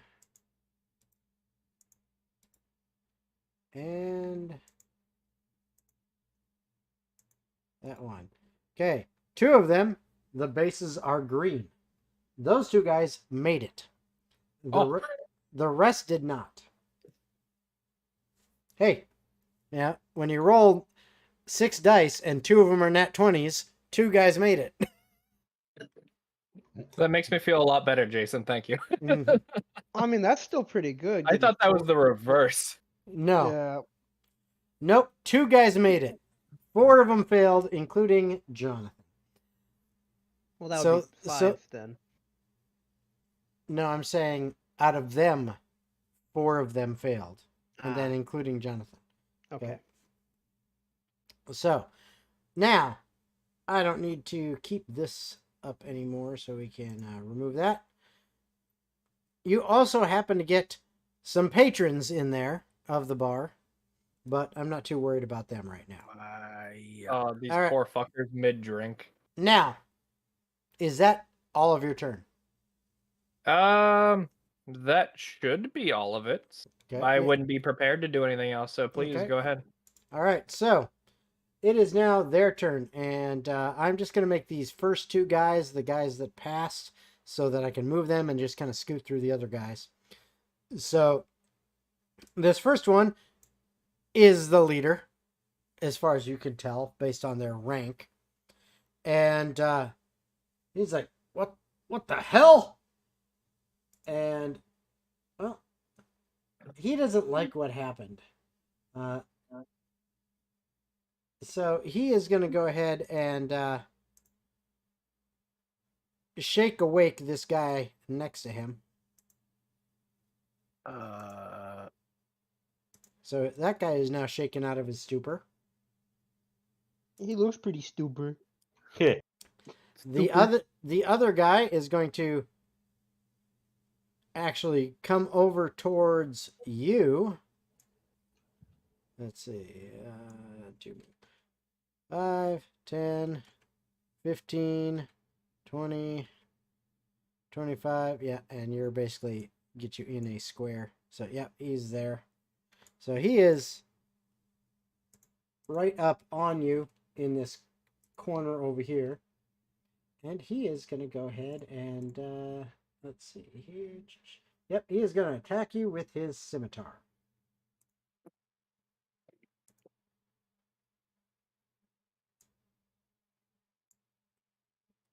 Ooh, yeah. Pretty sure that is going to hit. What is your AC? It's a 12. Yeah, that's ouchie. Yikes. Can I see that guy just struck the wizard from where I'm at, Hold on one sec. or the source? Yep. So that is 5 points of slashing damage against you. Ow. Okay. Now, the guy that just got woken up, he basically got woken up at the end of his turn, so all the rest of them are good. And now, let's see, where are you, Patch? You're right there. I'll say... Because there's an Give opening me- in the little fireplace. Yeah, you know Kinda. what? Give me a perception check, visual. One roll, Yeah. 2 roll. 19. is Yeah, the better. 19. Okay, so yeah, it's difficult because the fireplace is in the way, but you are able to see that. Yeah, one guy did. You saw him run over that way. You had seen Alpha, the Sound run of that- steel on flesh. Yep. So you're able to see that. But that is their turn. It is now Jonathan's turn. Hey, guess what? You're hypnotized by the pattern. Yep. And that's it. Back to the top of the round. Leon, you're up. You now see this spell go off, and more than half of these guys, including Jonathan, are like mesmerized, just kind of standing there going, oh. One of them turns around and goes, wake up, you fool, kind of slaps one of them. And that's what he does. And then another one runs off after the guy that casts a spell, or the girl that casts a spell, and smacks them. My game freeze again? I can't move or do anything with my character. Then You can't do anything until your turn. Okay, so Yep. it's locked to initiative. it's locked. Gotcha. Yep. Just wanted to make sure I was ready to do stuff by my No, turn. you're good. Okay. So Leon, you're up. Leon's just gonna be like, "Oh, for the love of," and he's going to move. If it'll let me, 5, 10, 15, 20, 25, 30, and he's going to. Let's see, how far away is this? The guy right in front of you is 10 feet Not- away. Not that guy. This ruler? No, not that. This ruler. Boop. Come on. 39, so 40 feet essentially. Okay. And Vicious Mockery is 60 feet. Okay. Yeah. So. So you're going to attempt a vicious mockery of the dude that's over there attacking Alpha. So, yeah, Leon's gonna look at the guy attacking Alpha and say, "Hey, prick! Pick on someone a slightly similar size to your own." Yeah, it's gonna be a Wisdom 15 saving throw. Wisdom 15. Okay. Yep. Yoink. Come on, yoink. Love it when it won't let me roll that. All right, so I'll roll it this way. Really, I hate when that happens. Oh, natural 20. So that's Damn. that's a no. He passed. Well, at least I got his attention. You did indeed get his attention. So you've moved. You've done vicious mockery. Anything else? Not at the moment. No, it'll be on my turn. Okay. So it is Patch's turn. Patch. Would you let me put a spin on Flame Blade and use it as a wind blade instead and do blunt instead of fire? Yeah, I'll allow that. Magical bludgeoning instead of fire. Yeah. I'll allow Just that. put a spin on it to fit my character a little bit Yeah, more. yeah, that is more thematic to your character. So I Yeah. agree. That's fine. I think that'd be fun. All right, I'm gonna cast Wind Blade then Okay. at level what's the earliest? Level 2. Shoop. Shoop a doop. Shoop a doop. And I'm going to walk up. I'm like, you guys are being bullies, and are both of these guys awake now in front of me, or is Nope. They're stupefied. okay? I'm gonna go to the one that It's is this. See the green bases? The bases that they're standing on? hop up on the table and smack this guy. Okay. Can you see the green bases though? Yeah, I do now. Okay. Those are the ones that are awake. So you're hopping up on the table? Yeah, hit this guy. Just shoop, hop up, Here. Watch this. smack this one right in front of me. Boop, you're up on the table. All right. Oh, I'm somewhere. Yeah, you're actually on the table. I moved you up. He's I not don't see there. me anymore. I think I went to the roof. Well, no, you You gotta move. drop your green bar. Yeah. Go over to the right. You see where that green mover is? Move it up a little bit. Oh, okay, I see. Interesting. Because it's when you have it down far enough, it's saying hide this stuff. Gotcha. And so if it was intersecting you when you're on the table, then you're hit. All right. So you're going after the green guy there. He's the one right behind the leader, or you Yep. okay. I'm just gonna take a swing at him with the wind blade. You got it. Go ahead Let's and do see. so. And yeah. Does a 17 connect? That does. Go ahead and All roll right. your damage. 3d6. Kind of shit. 11. Yeah, one of those was a 6. Not too mad about that. Yeah. He goes Just- down. Knock him out because it's blunt. Dang. He goes down. That's magical damage. That's hard to not kill someone with. Whoops. Oh, well, they were being bullies. Pass. Okay. So that is your turn. It is now Torbreck's turn. Torbrek, Yeah, you see. Just for flavor, I'll say that he's a little freaked out that he might have just killed this guy in one Yep. swing. Yeah. Torbrek, you see fighting is afoot. Torbek's gonna drop the mug and say, "God, not another one," and he's gonna go 5. He's gonna go up to the leader. All right. So let's put you in one square, either that one or this one. Your choice. Not in front of Leon. I'll let Leon have his space. All right. So you're going to go to this one. Boom. Yep. All right. And I'm gonna, as I'm walking up, I'm gonna pretend like I'm more drunk than normal. Okay. And I'm going to hit him with my quarterstaff. You're going to pretend like you're more drunk? All right. Go ahead and roll your attack.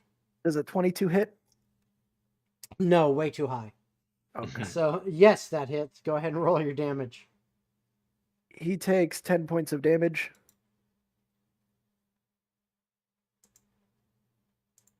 And then I'm going to hit him with an unarmed strike. Natural 20 for 26. Well, hold on. Before you do that. The first hit, boom, he's down. Okay.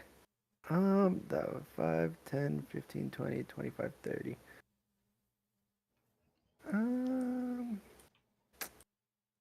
I will. I'll just move to the next line, the next guy in line. Okay. So Start systematically you're murdering gonna these guys. you're gonna smack one of these dudes. So your Yep. second attack was a nat 20? Yep. Okay. It's already automatically a crit because they're incapacitated. No, sorry, that's paralyzed. I always get those mixed up. But you did nat 20, so you definitely hit and you crit. So roll your damage. 11 points of damage. Good. These guys. And then I'm going to bonus action spend a key point and do Fury of Blows. Flurry of blows on the next day. Okay, go ahead and roll it. Holy shit. Roll your attack. 17 to hit. Yep. Roll your damage. It's not an auto crit, but roll your damage. 6 points of damage. 6 points. Actually, you do have advantage though because he is incapacitated, so you can roll. You can crit fish. And crit fish, crit fish. No, I just got a dirty 20 instead of a Okay. natural 20. All right, So so 6 points. yeah, 6 points. All right, so dude is now out of his stupor. You have 2 attacks with flurry of blows, so you got 1 left. Oh, I'll do the same guy that I just got out of the super. Okay. That's another nat 20 for Oh 20. yeah. My What's your fucking God. minimum damage? So it's 2d6 plus 3, so Oh, yeah. yeah. Boom. He's down 2. And I'm just gonna look back at Leon and be like, they're not that tough. They fall like a sack of potatoes. All I can right. see that. Yeah, Pat's just starting to look frantic as you're just like mowing down all of these guys, murdering them when they haven't actually hurt anyone. They extorted people. That's hard. All right. So Alpha, you're up. Jason, I need a refresher on D&D rules since I've been playing too much BG3. Yeah. If I use a leveled spell as a bonus action, I can only cast a cantrip as my action, correct? That is correct. Yeah. Okay. And vice versa. If you use if you cast a cantrip that is a bonus action, you can cast a regular leveled spell as an action. Okay. Well, I'm going to go ahead and use a leveled spell as a bonus action. I'm going to Misty Step my way right here. Okay, good call. Get me my 30 foot away from that guy, and Yep. I'll use a cantrip targeting him, Infestation. I need him to make a Constitution saving throw of 16. Son of a biscuits. Okay, hold on. Let me look at their con. Yeah, that's what I thought. 16, you say? Yep.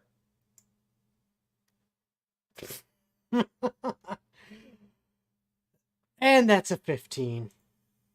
All right. So Darn. he's Oh. going to take 2d6 It was like 3 away. poison damage. That's 5. All right. So this dude takes 5 poison damage. Good to know. He is not happy. And he does have a secondary effect where if he can move, it has to be at least 5 feet, and I choose the direction he moves as it's at random with a d4. Okay. So which direction do you want him? Bring him towards me. One that is going to be north. North. Okay, so north is that way. All right. Okay. So Well, he moves 5 feet that way. Well, that is going to be my turn. All right. It is their turn. So now this guy who just got hit with poison from infestation, he looks and he sees all of his buddies except one, and that one is just standing there going. He's like, "Oh shit!" And it's probably not going to work out too well in his favor, but he's going to 1, 2, 3, 4, 5, 6. Okay, that's his movement. Let me double check there. Stapler just for a sec to see. Yeah, that's what I thought. All right, so he is gonna have to risk it. He's not too happy about that, but yeah, he is gonna go ahead and he drops his weapon, puts his hands up, and he looks right at you, Torbrek. Yep. And he's looking and he's like scooting past you, and he's like, I don't want no part of this. I just want to go home. Just want to go home. Just want to go home. And he's trying to walk past. I need an insight check from you.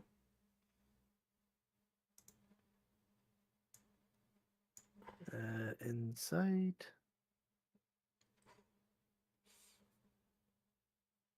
I got an 11. Oh, okay. So that's interesting. He beat you by 1. So, not that guy. I'm just gonna get rid of those guys out of the way so that they're gone. We don't have to deal with them. All right, but he moves. He's kind of like sliding around past you, like, oh, like, you know, kind of past his chair, kind of scooting back. He's looking at you with his hands up, and you just feel bad for this guy as he just kind of, you know, making his way out towards this way. He does the same, looking past Leon. Leon, give me an insight check. Okie dokie. Let's see here. Nat 20, nice. Oh, okay. You don't necessarily feel bad for him. He's trying to just like get out of there. If you decide to, you can take a attack of opportunity as he moves past. But he was basically kind of last ditch, like, just sorry, not doing anything, sorry. And he had you fooled, Torbrek, because you're like taken aback by it. But Leon, you're like, I'm gonna opportunity attack. So that's gonna be a 27 to hit. I'm pretty sure that is. Go ahead and roll. So, what's your minimum damage? Minimum damage is 8. It's gonna be non-lethal, and description-wise, Okay. Leon's just gonna have this kind of disappointed look on his face, like, really? Take the blunt side of his rapier. There we go. Thank you. Stick it out in front of the guy's legs and just trip him, and just boom, face plant. As you do that, you basically knock his legs out from under him. He falls, hits his head, and he's out cold. At least he didn't snap his neck. Nope, yeah, he's out cold. So just to clarify, we're going for non-lethal. I was gonna heal my guy because I accidentally killed him with 1 hit, and then fucking Torbrek over here went on a goddamn killing spree. All right. Dude, I got fist Like, of fury. wow, What do you want? We're criminals now. Okay. All right, Jonathan. It's Jonathan's turn, but he's still out. So now it is back to the top of the order. It is Leon. Technically, all of the conscious enemies, which is only 1, is still under hypnotic pattern and therefore is, you know, zoned out. So you can choose what you want to do. We can, if you guys are just going to say, hey, you know, we're going to just deal with it and take him prisoner or whatever, then we can end combat now. Or you can continue in turn order if you want to do something specific. I mean, as long as the other guys are willing, Leon was just gonna knock the dude out. Yeah, I'm gonna go medicine that's check it. these people and try to see if I can resuscitate any of them through healing or any other means, because Jesus Christ. Okay. Go ahead and give me a medicine check then. Just on the first one that I hit, I'm gonna hop down. Yeah. Go ahead and give him medicine. Can I assist him, seeing as I have proficiency in medicine? I will allow that. So you got an advantage on your roll, Patch. Patch is like, crap. Advantage, you said? Yes. Woo. Oh, man, that was so close to a nat 20. 12. 12. You figure if you do something, you can actually, maybe for the one that you hit, save his ass. The ones that Torbrek hit, yeah, they're gone. I'm gonna healing word the one that I hit. Okay, so he's out cold, but he's healed. Yeah, just for whatever it's worth, it's gonna be 7 health. Okay, so there are 2 of them now. 3 of them that are alive, but captured, if you will. Jason, Yes. can I, if I spend enough time in concentration, cast mending on the corpses of them often enough that it appears to have been a natural cause of death? No, because the 3 that are down, like out, it was all blunt force trauma. So there's no tears to repair. There's no or tears. anything. No, like basically Torbreck went in and he went and punched to the face, snapped his neck, and and Flip, I'm gonna hit you with my staff. Oh, guess what? You just broke his spine, and I'm gonna. It's blunt force. He fucked him up. Okay. All right, so at this point, then we're gonna say you're out of initiative. And I would imagine someone at some point shakes Jonathan out of his super. Okay. No, he's got Yeah. another minute and a half. He's good. All right. Let him learn But- his lesson. But you Yeah. guys are out of initiative. Patch is gonna look at Torbrek and go, "They weren't that strong, man. Yeah, Well, Leon. They were go doing on. something That was that a I didn't little see was right. overkill." Yeah, Well- but killing him? I wasn't going for that, but they started something, so I had to finish it. No, Torbrak, I believe I started this whole thing, not them. Yeah, they. Yes, but I That's saw. entirely necessary. But most likely, I always have to clean up your messes. You said your name is Leon, correct? Yes, I look. No, I do in fact believe they started this. There's a age-old code in the Feywilds stating if something is taken from you, take it back times 5. And quite frankly, 20 gold times 5, that's worth more than a life or two. Morally, That's agree really with you. debatable. I Uh, agree that Are you to tell me that a life is worth more than 100 gold? Absolutely. In a fact, life some would say it's is priceless. incalculable. While this is going on, I'm going to take the gold and give it back to the people that they took it from Okay. while they're having this conversation. Also- I'm just like, Also, heads up, Leon, BD Loogie has through Twitch has bought you advantage. Let's go. Time to waste that. So Thank you, BD Loogie. Hooray for Loogie. yeah, So, Leon, you tell me, I'm new to this world. Is life worth more here than it is in others? Life anywhere is worth a price that cannot be put to a number. And look, So, if it cannot be put to a number, it could also be 0 then. no. He means it's priceless.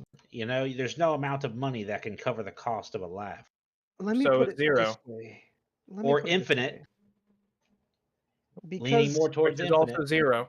Zero's Just also an zero. amount, a tangible amount.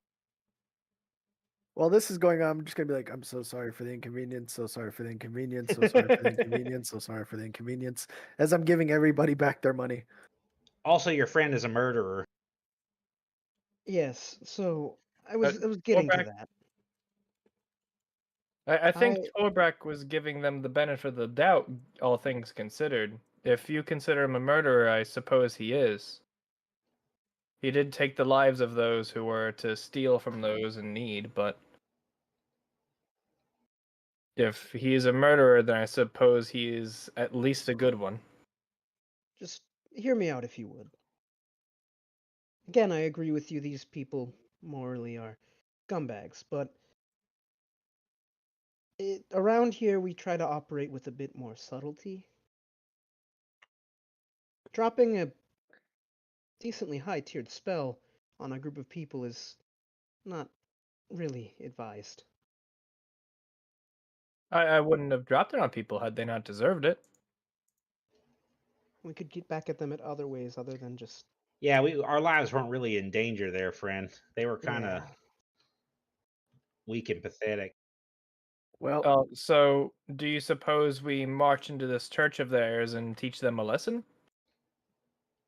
Might be Also, worth no. looking into, but walking in and killing all of them is probably not the I right didn't way. say killing all of them. I said teaching them a lesson. I You know. jumped I to was conclusions just there. going based on what I've seen, and you all resort immediately to violence. So I resorted to rendering them harmless to raise any kind I of suppose that's suspicion fair. of doubt there. yeah, the moment that they attack my buddy here, I don't let no one that I care for get hurt, especially if I only know them for a week. Especially if you've only known them for a week. If I've only known you for a week, I'm gonna take care of you. But if I've known you for a month, fuck you. He's the only person that he's the only person that helped me out, so it seems fair that I should help them out.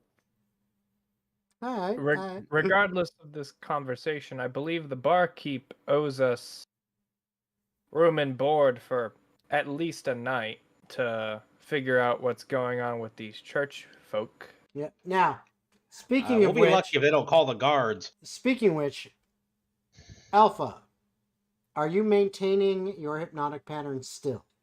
As long as we're within the 2 minutes, I have full concentration on it. Yeah. After this conversation and stuff, you probably have about 30 seconds left before it's done. Well, now then I would- Anime minutes. you've tied up, the one guy who was still under hypnotic pattern. The other two, I'm gonna go ahead and just move this guy over here next to this one and say both these two are still unconscious, because this is the one that you healed up, Patch, but he was down. So these guys are unconscious.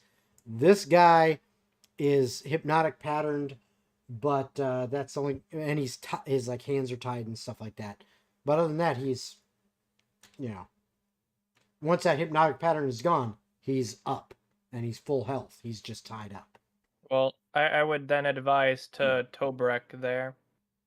Tobrek, would you mind hitting him in the back of the head with your staff to make sure he doesn't scream when he awakes?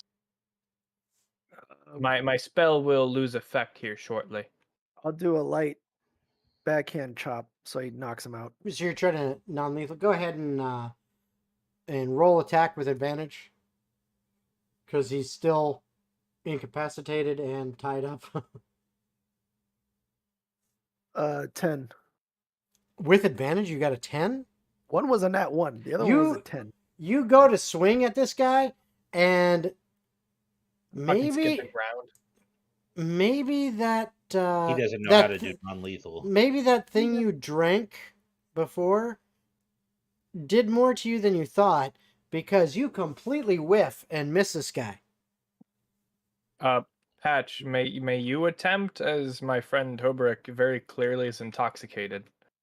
I think it's that green potion that they gave me. It messed me up. I think you drank too much, Tobrek. I never drink too much. I have a hard time believing that, but I'm going to. I really don't feel comfortable beating these guys up more. They're pretty helpless. It's just he's already tied up. So, Patch, would you rather feel uncomfortable hitting him in the back of the head, or would you rather feel uncomfortable hitting more of these cultists I'm already pretty as they uncomfortable with rush what's into this bar, transpired. hearing the screams of their fellow man?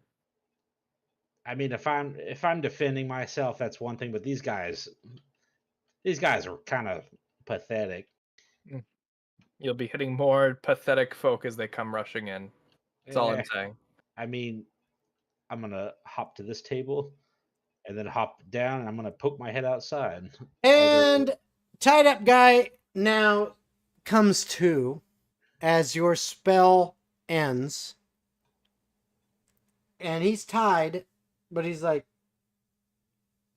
what the hell? And he looks around, he sees 3 of his compatriots on the ground, non-moving.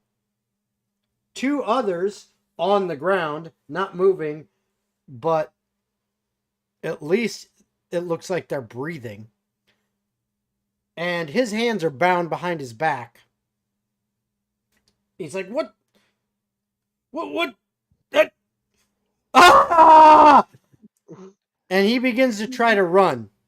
Can I trip him with my quarterstaff? Roll an attack roll. 18. Okay.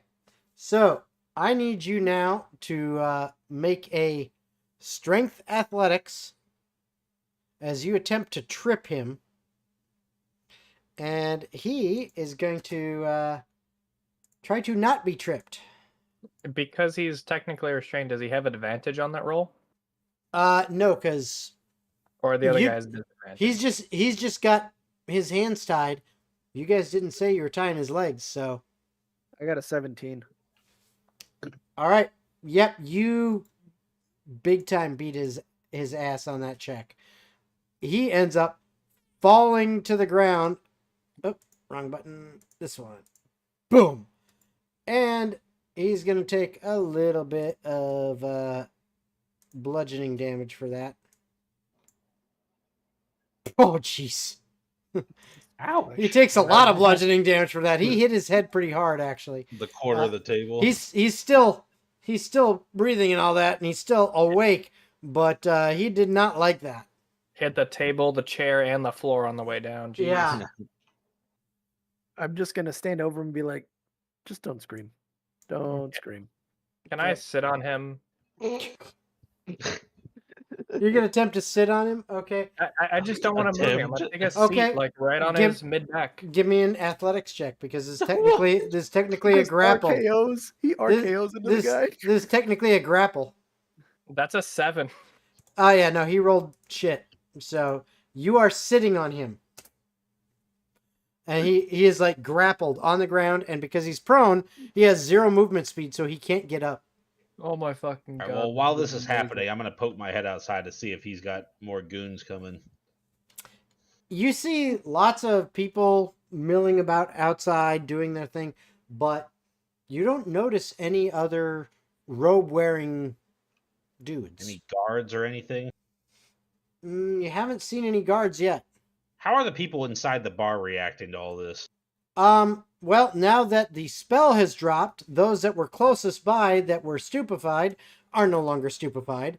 The remaining patrons are all kind of cowering around their tables. So you actually look like over by these tables and stuff over here and like in the back corner here and stuff like that, and then over on that end.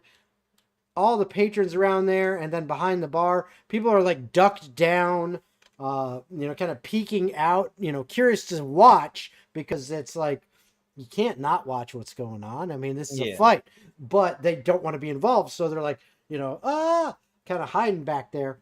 Did they take their money back? You went and distributed it back to them. They gladly took their money, but they're still kind of, leery of what's going on.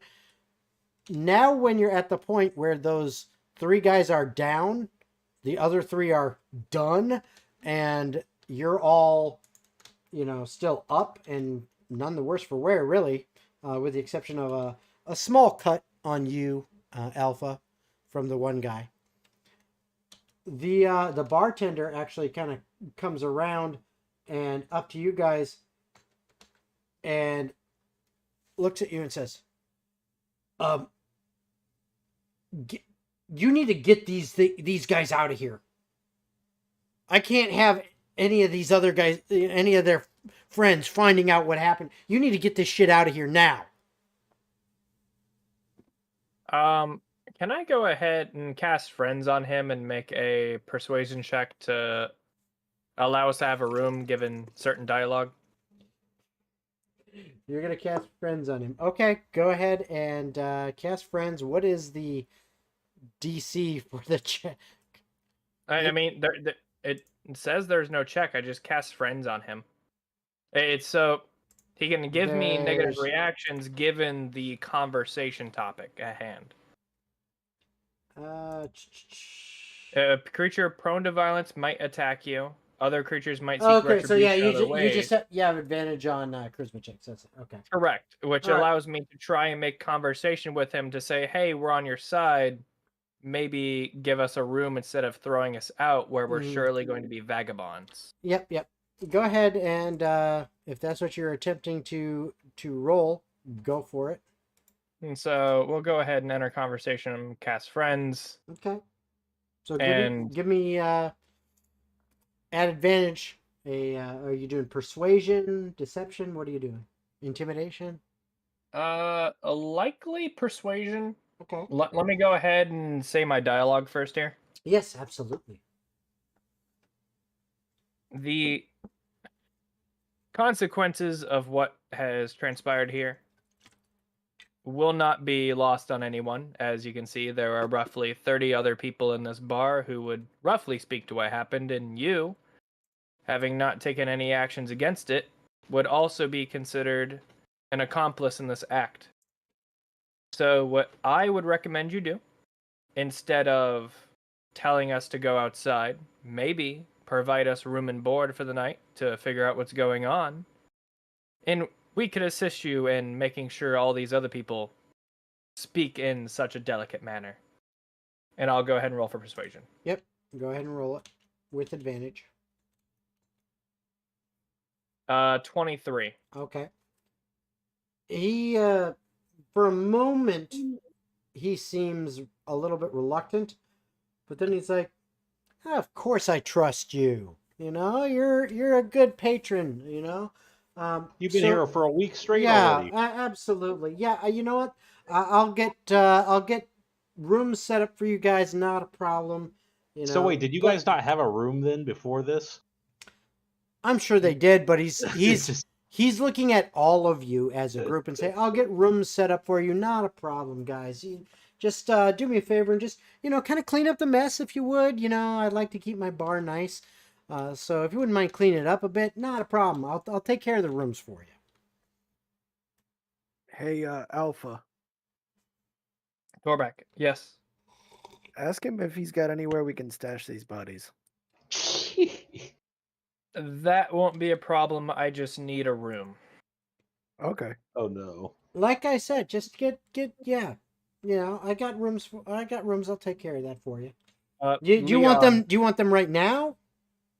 Yes. The sooner the better would be preferred, at least Well- for one room. Well, I mean, how many rooms do you guys want? At least 2. I think 3 would be better, but 2 would be good. All right. So 2 or 3? Because I know you guys already have a room. Points to you and Torbreck. 2 additional, please. 2 additional. You got it. Okay, I can do that. Did you, for friends, did you extend this or just keep it at 1 minute? I'm gonna keep it the 1 minute. Okay. All right. So he has gone ahead and said, "Yep, we're gonna get you guys some room. You guys already have your room. I still got that tab going for you.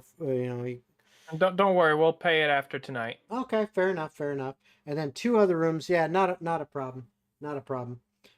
And he goes back behind the bar, pulls out a ledger and starts working on something. And what are you guys doing during this? After he's walked away and going to do that. All right, so first things first, since Torbreck already gave everyone in the bar their money back, then Jonathan doesn't need to do what he was planning to do, which is also return them their money back. So I want to know how much is in that coin purse I snatched. In the coin purse you snatched? Yep. Roll a d20. Pretty good at that, Not this time. Got an 8. Okay. 8 smackaroos. 8 didgeridoos. 31 gold. Oh, well, that's not bad. That's pretty decent, honestly. Equivalent. And, It's a mixture of coins, but it equals 31 gold. And after this, Leon is going to turn to Patch and Jonathan and say, "All right, well, time to clean up these two's mess." And he is going to cast 4th level invisibility, which is 3 targets. He's going to choose the 3 corpses, kind of gather them up to where you don't lose track of them. And he's going to say, "All right, boys, 1 body each. We've got to find some place to put these." Alpha's gonna take care of that. We just need to take him up to the rooms. Leon, may I suggest my room? I have a particular practice involved for corpses. I really don't like the sound of that. Yeah, can I roll an insight on that? Absolutely. Go ahead Yeah, and I'm gonna take that insight as well. you can roll either Zach. You Fuck. can roll either deception or persuasion. You do Whatever. not have to tell us which. God. Yeah, I rolled a 3, so Well, whether I what? believe him or not, I'm still. Well, my minimum is pretty higher than sketched that. out by that. So I, Still- wait, before you go on, Hold on.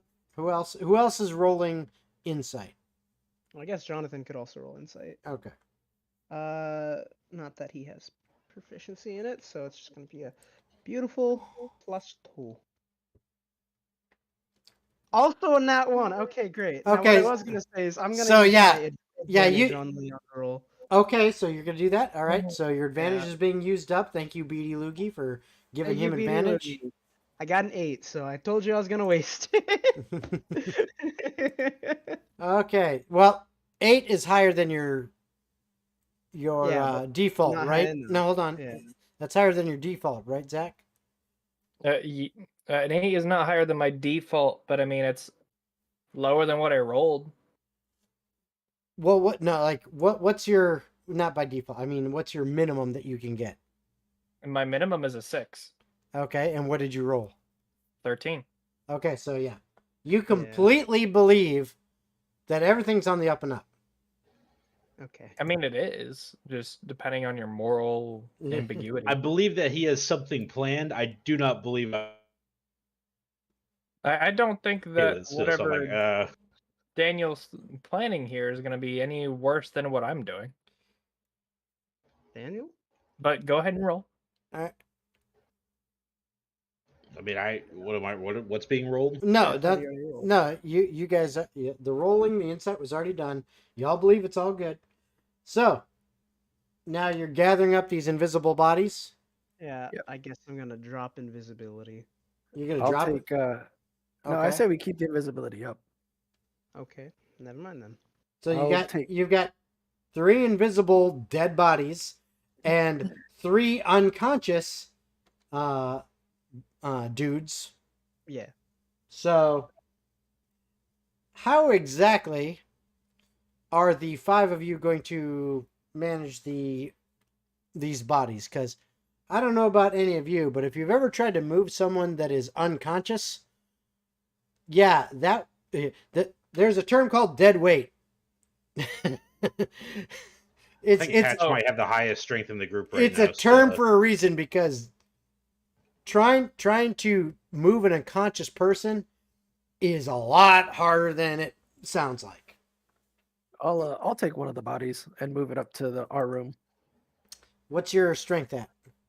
13. 13? Okay, you can handle 1. Yeah, I'll take 1.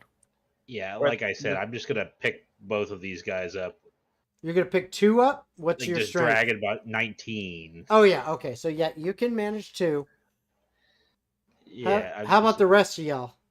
I think I'll partner with Leon, seeing as we both have 8 strength. That's Yeah. all 3 though.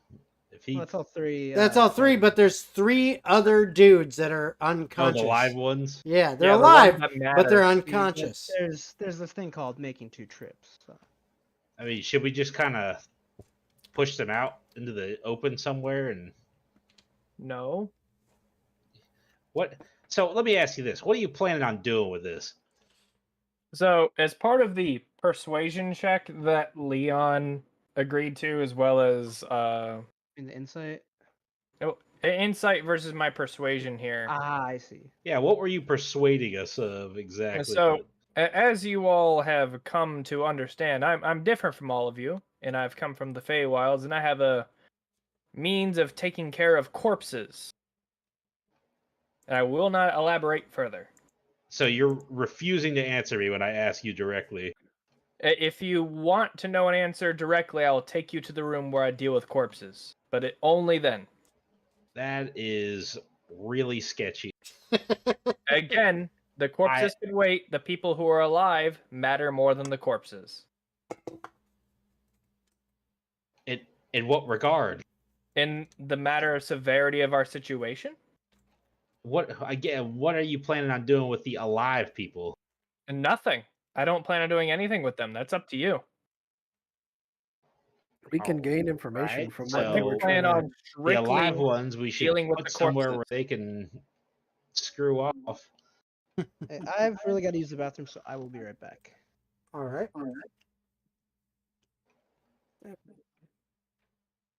So we'll take the dead ones upstairs to me and Alpha's room. And it's a 16 athletics combined with Leon's to move Alright. a corpse. Or to move a body Well, upstairs. all right. So which one are you taking? Because Torbreck has one of the unconscious, or sorry, of the dead invisible guys,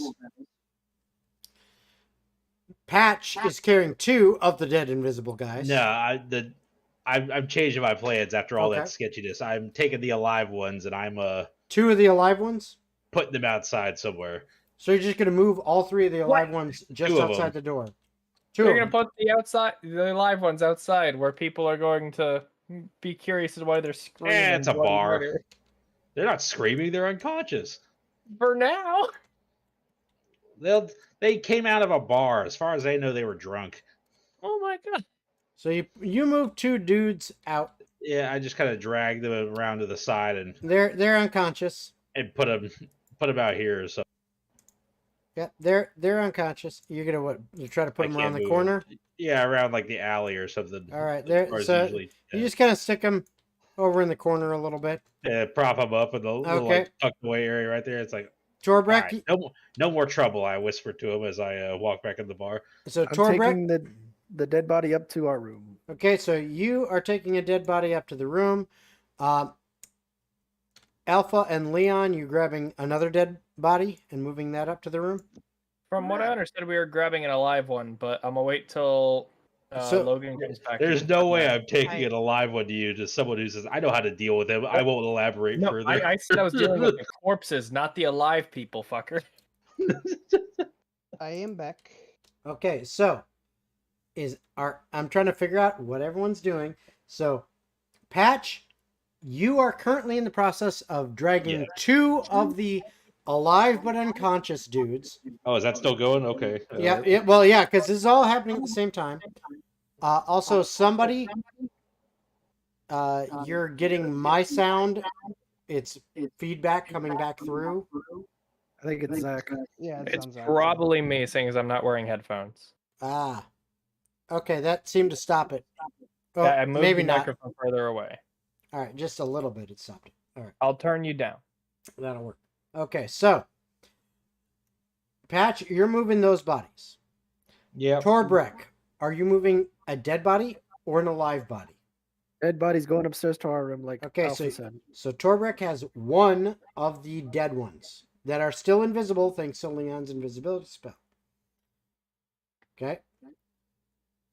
Alpha and Leon, are you working together to get another body? And if you are you grabbing the last remaining alive dude? Or are you grabbing one of the invisible dead dudes? That's up to Alpha. I would like to move one of the alive but unconscious people up to the second room. Okay. The one without the corpses in it. Okay, so you and Leon grab the guy that is tied up and unconscious and injured but still alive, and you are working your way up to the room with that guy. Okay.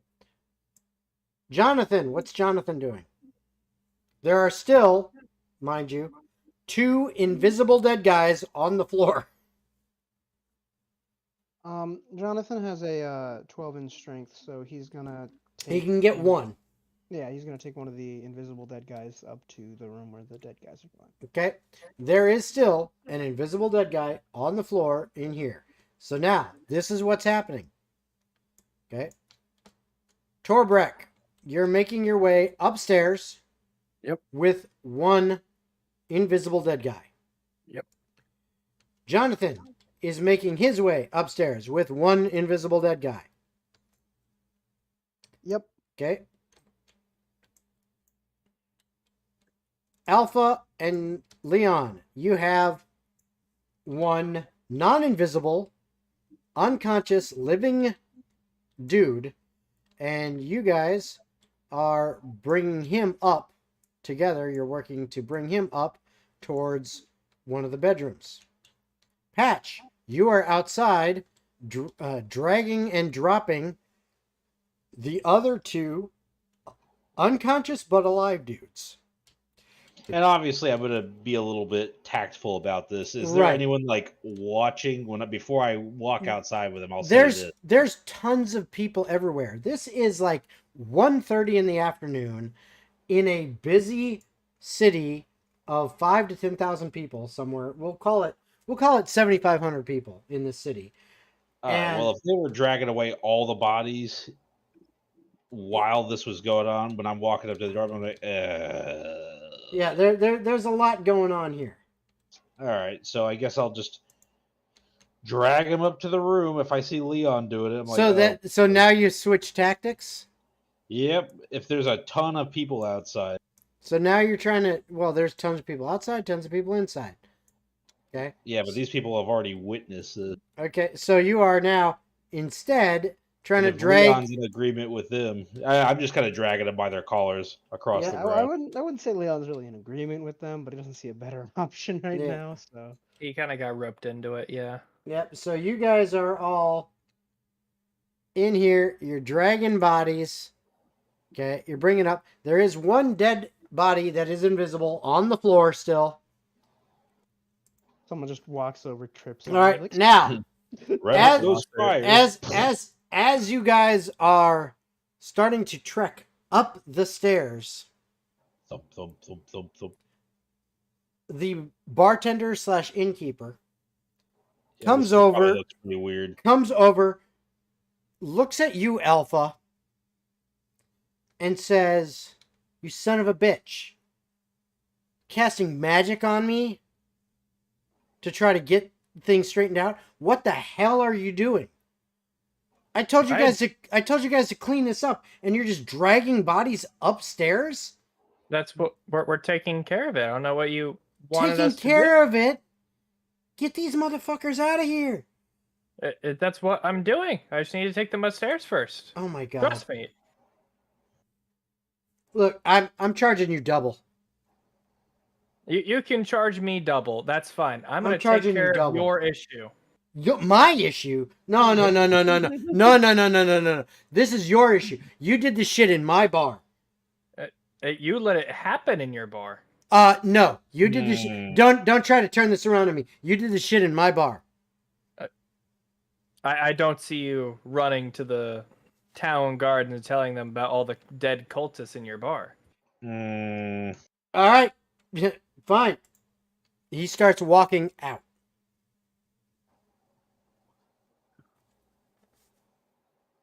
Did you just get the guards involved in this? I What are haven't you done thinking? anything. Can we just move this along, please?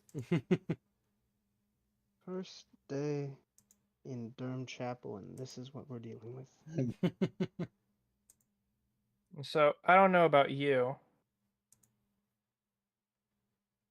but I would highly recommend we drop the corpses and get out of here.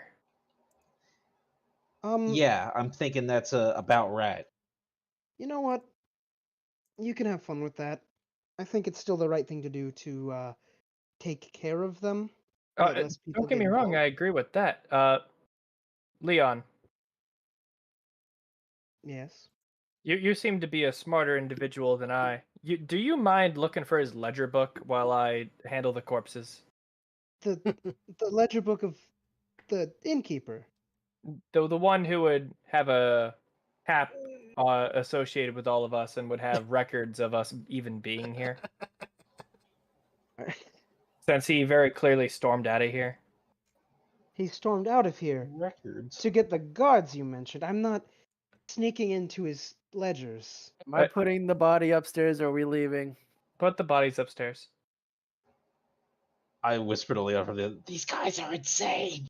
just looks over at Patch, and his eyes are completely wide, not in yes. astonishment, just in pure no shitting. The fucking Leon's thoughts right now are just like, we never play things by my book. I swear to gods, we never play things by my book. Leon, I'm just saying, if we were never here, we were never here.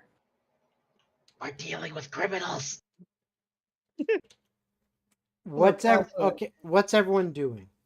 I'm dropping off the body and then I'm coming right back downstairs to see what the hell's taking everybody so long. Okay. So, while the discussion is happening, Torbreck goes upstairs with the body that he's carrying, goes into the room that you and Alpha already had, drops off one of the bodies, starts making your way back downstairs. Yep. The rest of you are at the bottom of the stairs discussing all the stuff that you're discussing. You currently have, between the remainder of you, all but one of the bodies, which is invisible and on the floor back over here. But between the rest of you, you've got the rest of the bodies with you. So there is one invisible dead body on the floor, like over in this Patch direction. turned away from it, so and Yeah. he knows that they grabbed some of them, so he doesn't know which one is there, and unless he hit it with his foot or something. Mm-hmm. Yeah, no, it's there He has somewhere. lost tabs on it. Yeah, it's there somewhere. But you have the other 4 bodies. There's 6 bodies. One of them is upstairs now in the room that Alpha and Torbrek have. 4 of them are with you at the bottom of the stairs, and one of them is invisible somewhere over here. So, what are you guys doing? Leon, I'm we need to gonna- leave. Yeah, Leon's gonna turn to Patch and Jonathan and say, well, first he's gonna turn to Alpha and he say, look, I think you two are absolutely lovely. He's got this really in how do you say, non-convincing look on his face as he says that. But I'm gonna stick with my guts here and take care of things the way I know how. So, Patch, Jonathan, if you'll help me carry the invisible bodies, and we will just make our way to the nearest cemetery. You wait. What's a cemetery? That's where you bury dead people, you psycho. What? The fuck you mean you bury dead people? Honor the dead. I don't understand this. What? Oh No, boy, you are. No, you're what? No, Look, when people die, you honor them by giving them a proper burial. That way they can move on to the next life or whatever they choose to believe in. wait, that's what you do here? That is Yeah. exactly what we do here. Oh. Holy shit. Yeah, I really don't know what you had planned, and I'm too afraid to ask. But Patch, please. You seem like a nice person. Let me explain. yeah, I try to be. And I'm glad you do. I didn't know that's what you did with dead people here. We also try not to kill them when they're not a threat to us. I didn't kill anyone. That's technically true.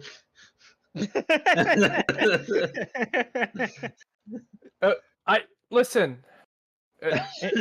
In the Fae, things work differently. My race is meant to break down those who fall in battle. Battle's constant. You're gonna what? Am I back down by this point? Probably. Yes, you are back down at the base of the stairs, and they are having this discussion. All right. Let's have this conversation another time. Anyway, we need to get moving before he comes back. Now, real quick, while all this is happening and the discussion of the Fae, I need Leon, give me an Arcana check. Oh no, I hate rolling Arcana. My sexy +1. That was almost a nat 20 and it tipped over to a fucking 8. Damn it. It's a 9. Yeah, I had Alright. the same problem. All right. So, yep. Nah. You don't get anything. All right. Keep going. Alpha, what's the plan? These guys seem to know better than I. I think we run. All right. Or at least carry them to the cemetery if that's where we're running. I will Just leave search. the alive ones here. I'm gonna take the other dead body that's invisible and be like, let's Okay. go. Pat, His do arms we can cut give their me- bonds? Give me a perception check with advantage as you are like feeling around the floor for the invisible dead guy. I'm using my stick as a seeing gauge. Yep. Just accidentally sticks it up one of their asses. 13. 13. You do manage to find the dead body because you know approximately where it landed, and using your quarterstaff to kind of poke around, you're like, oh, there's something invisible here. Okay, that's got to be him. You pick up the other invisible dead body. All right, let's go. So, where are you taking that one? Back up to the room? No, I am going to see if there's any empty barrels around back. Okay. So, you're going to go see if there's any empty barrels around back. The rest of you, you have 4 bodies with you. Did he not hear anything? What is he doing? I was upstairs. He just came downstairs. He didn't hear anything. Does Leon see him take this in? Stop that! I You say. you see him struggle with something that is not visible, Okay. and then eventually put it like fireman's carry something over his shoulder and start walking towards the front door. Yeah, I Hey. shout, stop that! let Patch carry that. I just did I dropped the body on the ground. All right. Okay. Bonk. You hear a thunk. Jesus Christ. Who is Jesus Christ? I've never met this man in my life. Alpha, did Oh, you he's the wipe- Lord of the Fae. Alpha, do you have any backup plans so they don't know we were here? You like to think a lot. I pick up this guy's shoulder him, run back over here, pick up a second one. I will not lie to you here, Tobrak. I have no plan. I've just been kind of flying by the seat of my pants. I don't know what the fuck's going on. These guys are kind of saving us here. All right, I'm gonna be outside. Y'all Leon, finish get the this. other one. I Okay. say as I start dashing outside. So quick Yeah. question. Patch. Yep. So you picked up the one invisible dead dude. Yep, that- and another invisible dead Okay, dude. so you have the 2 dead The guys live that ones I'm leaving. Yeah, Yep. you have the 2 dead guys that are Yep. currently on this level. There is still a dead guy who is invisible Oh, Jesus. back up in the room Okay. that Torbrek and Alpha have been occupying for the week. Well, I didn't know There that, so are- I'm just going to say, grab the other one, Leon. There and I'm are- gonna run Yeah. outside. There are also 3 other dudes that are down here with you guys Yes, that are unconscious but alive. Understood. The live ones I'm leaving because Yep. the guards can deal with them. Okay. Yep. So yeah, Leon and Jonathan are gonna head upstairs and get that last invisible dude. Okay. Quickly, Leon. Before you Yes? head upstairs, would it be wrong to splash these guys with acid so they don't know who they are? Jesus Dude, Christ. Disfigure them permanently. I don't know what's right and wrong here. Okay, well love then it. I'm glad you asked. That is probably the smartest thing you could have done. No. You want help grabbing the last guy? Or do you want me to help Patch? Honestly, you two get yourselves to safety. You have put all of us in a shitload of trouble. And right now, the best thing that can be done is let the people who actually know what's going on and what to do those things and deal with any consequences. My gift to you. I will run outside then, pushing Patch, giving him that little boost of speed he needs. DM, before I leave outside the Whee! doors, Mhm. I would like to cast Disguise Self on myself. Smart. Okay. So what do you look like? I'm going to turn myself into a half orc, just normal worker human. Okay. Nothing Uh, suspicious. You couldn't go So- one whole session without playing a half orc. Okay. Aren't the Yeah. orcs like highly frowned upon and This- attention grabbing? Entire This- continent, yes. This guy's been here for a week. He doesn't know any of that shit. Fair enough. All right, so I need to get an idea of where everyone's at, what everyone's doing. So, Patch, you have 2 invisible dead bodies. Running around the corner, trying to take a Yep. path And that's that people. nope. Hold on. Don't run away. You're here. Sure. All right, Yep. chill, Okay. Spider. So you are right there. Okay. Do not see where there is. Well, that's because you're not there. I That's see. Patch. You know, I was just Okay. looking for it.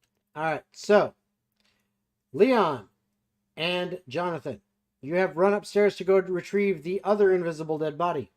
Mhm. And what is it? 10 minutes for invisibility? No, 1 hour. 1 hour. Sorry. It's it's 1 minute for greater invisibility, 1 hour for regular invisibility. Okay. Correct. All right. So you've got 1 hour of invisibility. So you and Jonathan have run up there.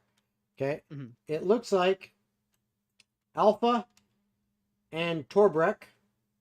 Okay. Torbrek and Alpha are moving out the front door.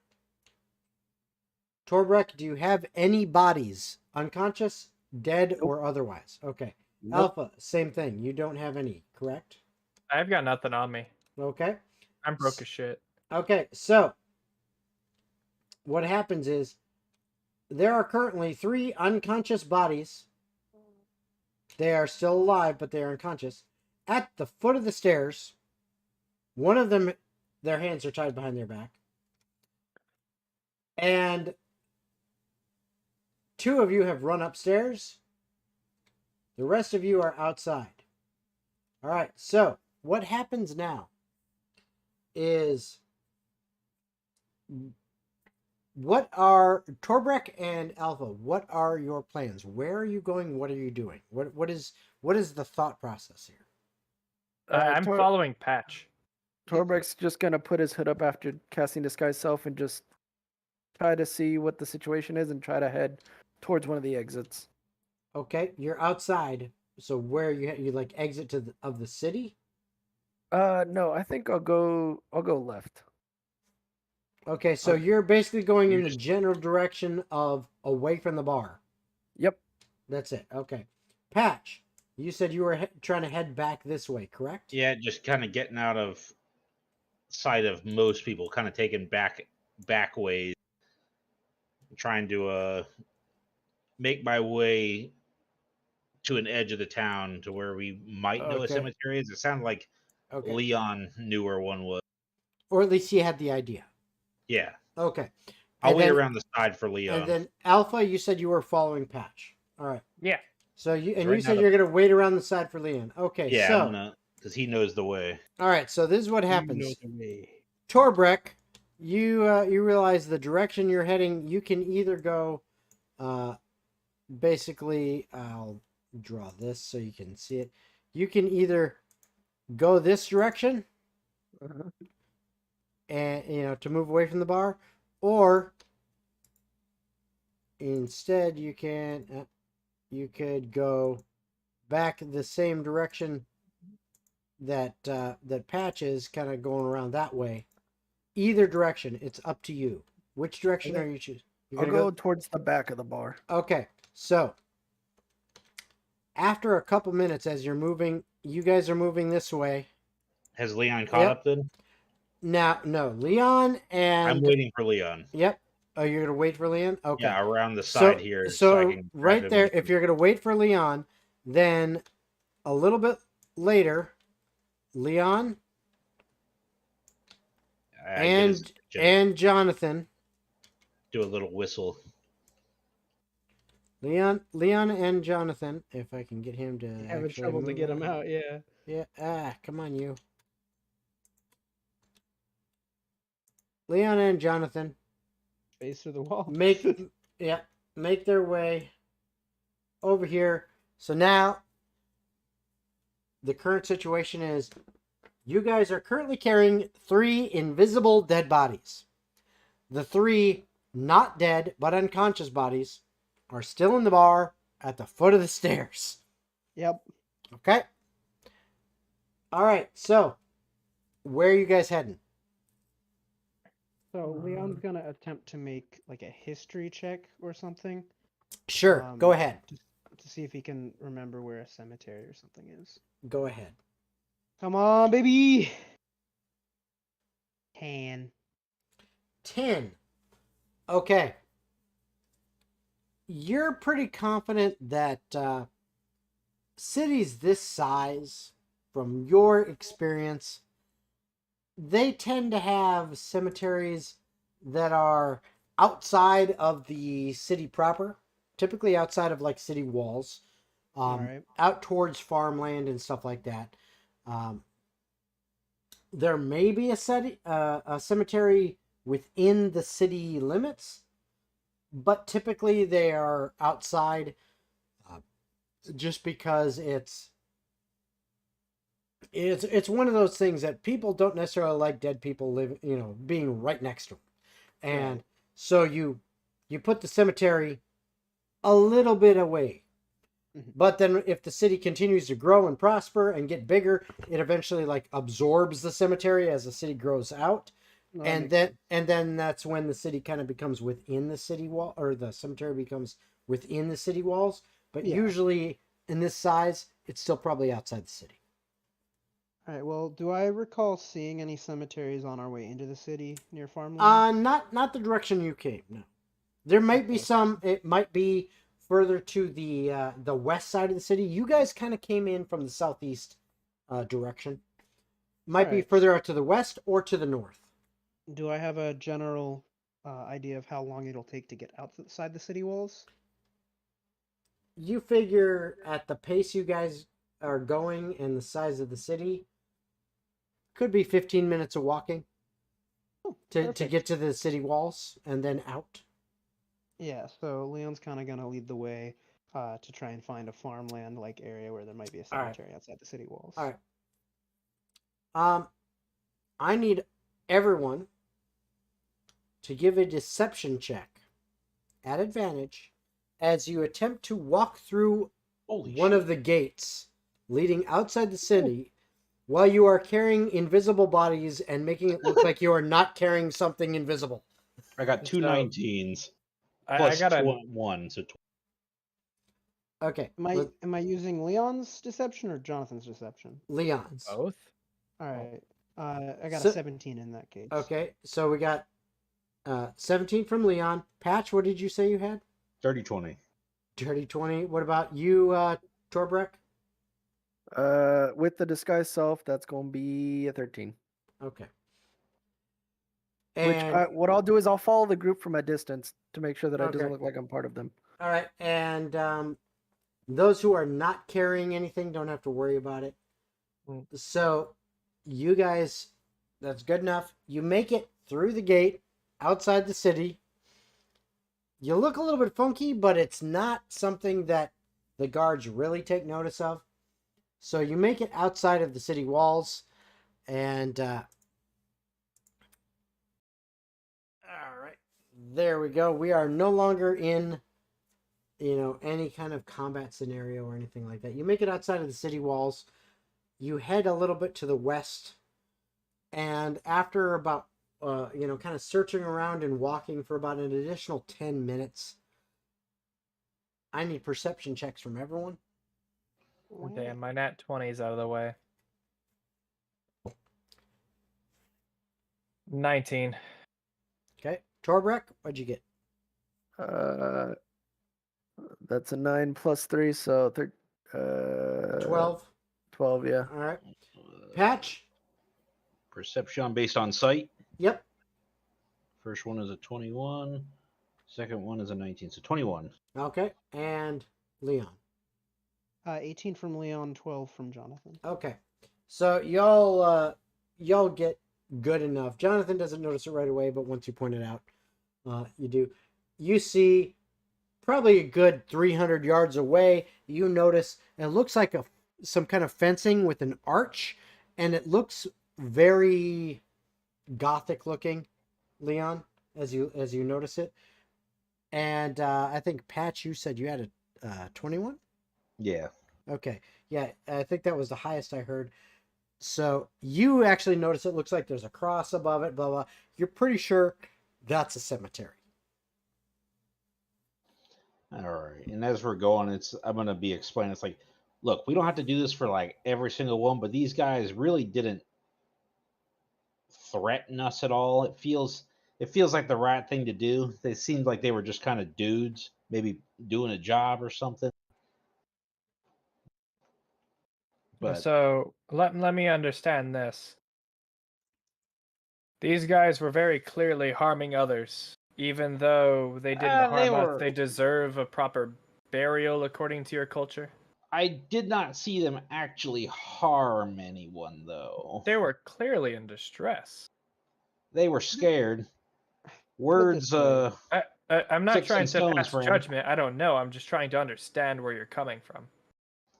Imagine Alpha, if you would, you're in a position, a hypothetical position, where you are unable to pay up to this group of gangsters, whatever you want to call them.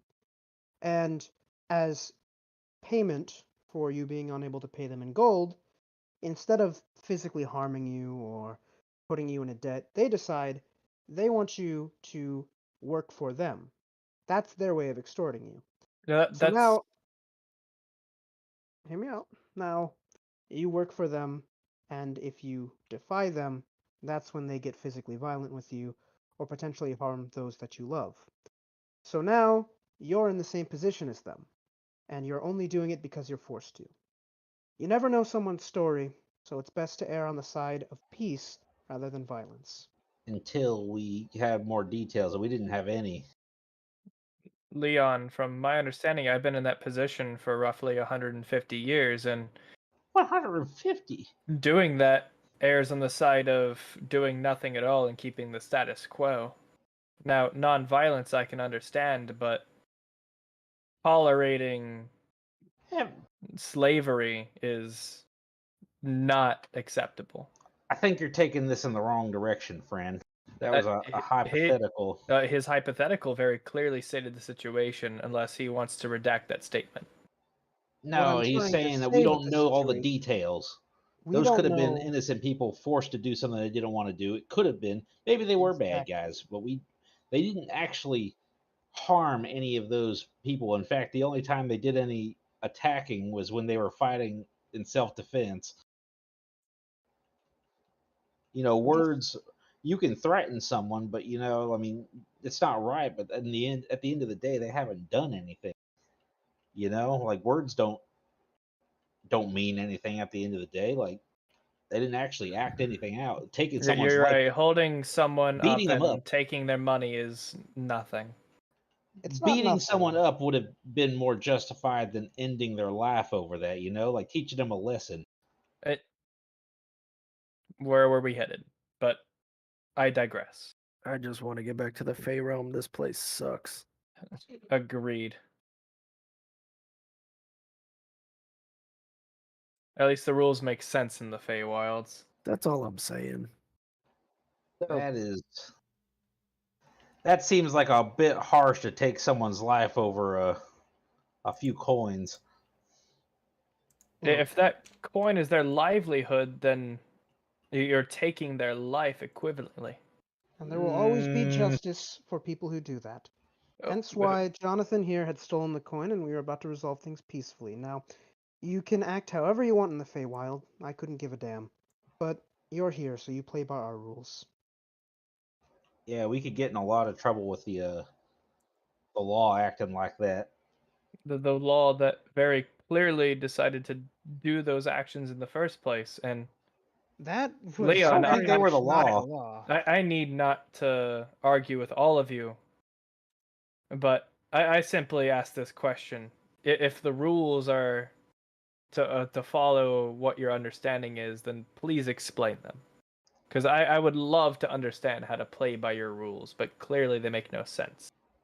All And we I would said was taking someone's life over a few coins is not It, not and all right.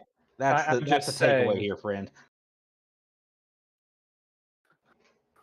Listen, all I want is to find my people and get back home. Now, I understand some of the rulings, some of not the rulings. Maybe I went too hard. I should have pulled my punches. I thought they were stronger. My Yeah, so did bad. I. See, I made the same mistake. I attacked one of them I to teach him a lesson, and he fell over immediately. I was not expecting them to be so frail. So after that, Yeah, I listen. they I weren't should have doing pulled my. anything. I should have pulled my punch. Jason, question: what has the green potion done to me at this point? you're not sure. It's a mystery. All right. Well, listen. I'll play by the rules. If y'all need help and it's gonna help me get what I need in the end, I'll play by your rules. Just point me in the direction who I have to fuck up. I and I mean, will look, go in we've that all direction. killed people. That's what I'm saying. But I did go a little bit. you all have killed people. Oh yeah, no. Listen. Oh Yeah. yeah. But takes a step Yeah. back, having not killed anyone. I have killed so many people. Oh. Listen. You're filling their head with too many thoughts right now. He's gonna just get confused. Please, one step at a time, for the love of God. God, so much blood. I don't know whether I'm a he, she, they, or whatever. It's regardless. I'm confused, lost, and There's multiple factors to take into account, friend. Like, how much of a threat are they actually? These guys were not a threat. They were pretty that was pathetic. unknown. They were trying to hold us up. Well, if we they thought they were did know strong after enough the to do first swing. No, I didn't know. You surely did after you hit I them. did, yes. That was I did no Woo. such thing. I stopped them in their tracks and no more. Well, to be fair, you did instigate a hostile situation. I stopped them in their tracks. To them, escalate it to violence is another story.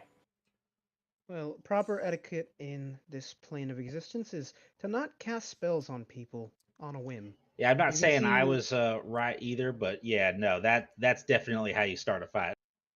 Even the bartender, someone who's been, in a sense, your ally for quite some time now, I can assume. You pissed him off by casting a spell on him. Yeah, it's not a. I think magic in this world works differently than where we come from. So what they're saying is use it sparingly, but don't use it as a crutch. Yes, exactly. Thank you. So it's not the entire means of your existence in this world is what I hear from you. I think you'll come to find that words are just as powerful as magic in I'll be this right back. world. That I find hard to believe, but Contrary I to will what I leave said a moment you ago, where to words break don't. that contradiction. I didn't hear what you had said, Daniel. Yeah, say that No, I again. think it's funny because I said sticks and stones, friend. Like words, at the end of the day, words are just words. They don't actually do anything, and then we just It just Versus depends the on how you dead use corpses. context. in our possession. Cracks me up the way someone who's not from around would be taking this in. Yeah, Mhm, no, sticks and mhm, stones. Like, what mhm. the fuck does that mean? Mhm. There are plenty Well- of sticks and stones around. What do you mean? It means you could fashion a relatively useful hatchet out of them if you're skilled enough. Uh, Ah. irregardless of the Oh no, you used it regardless. Oh no. yeah. You could actually just say regardless. Yeah. Catch me like I'm joking. How eloquent. Regardless of your proverbs and phrases and how you mean to tell me things that I don't understand, I'll wait for the moment to interject and see what you have to say. For you seemingly understand this world where I don't. Do you understand the concept of self-defense? I understand that those who stand above you mean to do you harm. It is in your best interest to do otherwise. Stand above you? In many regards, though physically and metaphysically, those who are I mean, in most charge people of stand you, above me. you and me both, but right, those who s- seem to cause harm to us stand above us, and they seem to impose rules upon us. Patch and Leon. Dude, that's us. I want Patch. Bro. Patch, are you proficient in Arcana? No. Okay, Leon, go ahead and roll Arcana. Oh boy, I love this roll. Oh boy. Yippee! 18! 18. Oh, actually, good okay. Okay, so you actually recall, as Alpha is talking about this, you actually recall some information you have heard about, over time, like different planes of existence. In particular, this time, the Feywild. There is a hierarchy in the Feywild. It is There's a based. what? There's a hierarchy. Certain races within the Feywild have position above others based on their abilities and what they can do and long-standing traditions.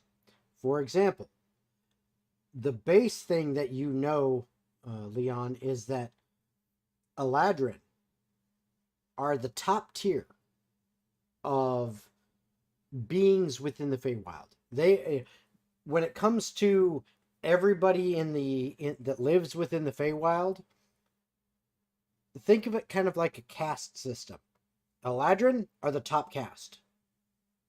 Elves, other elves, are below that, but they're still up there. Mhm. Okay, and there's a whole, fairies, they're up there, below elves, but they're up there. And it keeps going down. You don't remember all of the individual levels of everything, but Right. one thing you do remember is Eladrin and elves are up there. So as a half elf, you understand that according to creatures that live within the Feywild, you are one of the higher castes. You also understand that Alpha, as you come to understand them, seems to be some kind of myconid in some way, shape, or form. Mhm.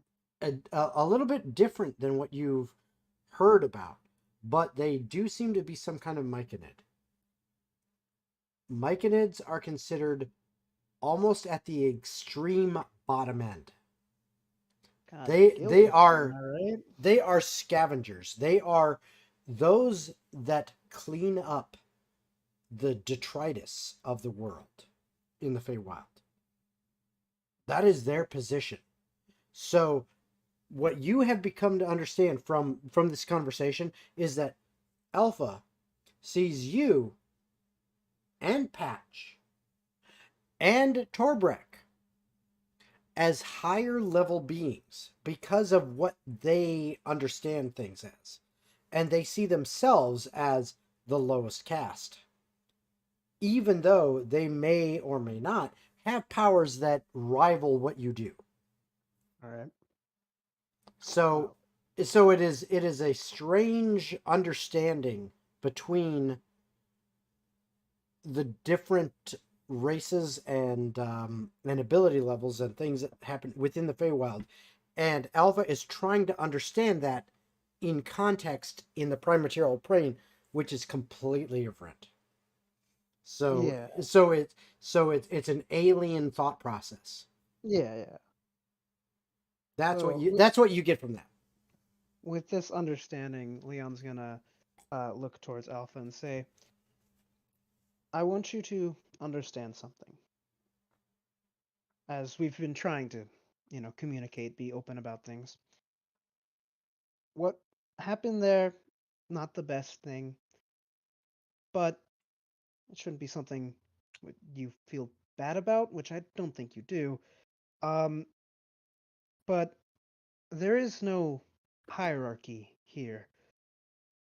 You can get around quite well by acting confident in yourself, and instead of trying to undermine those that you see as higher up than you, work diplomatically, civilly.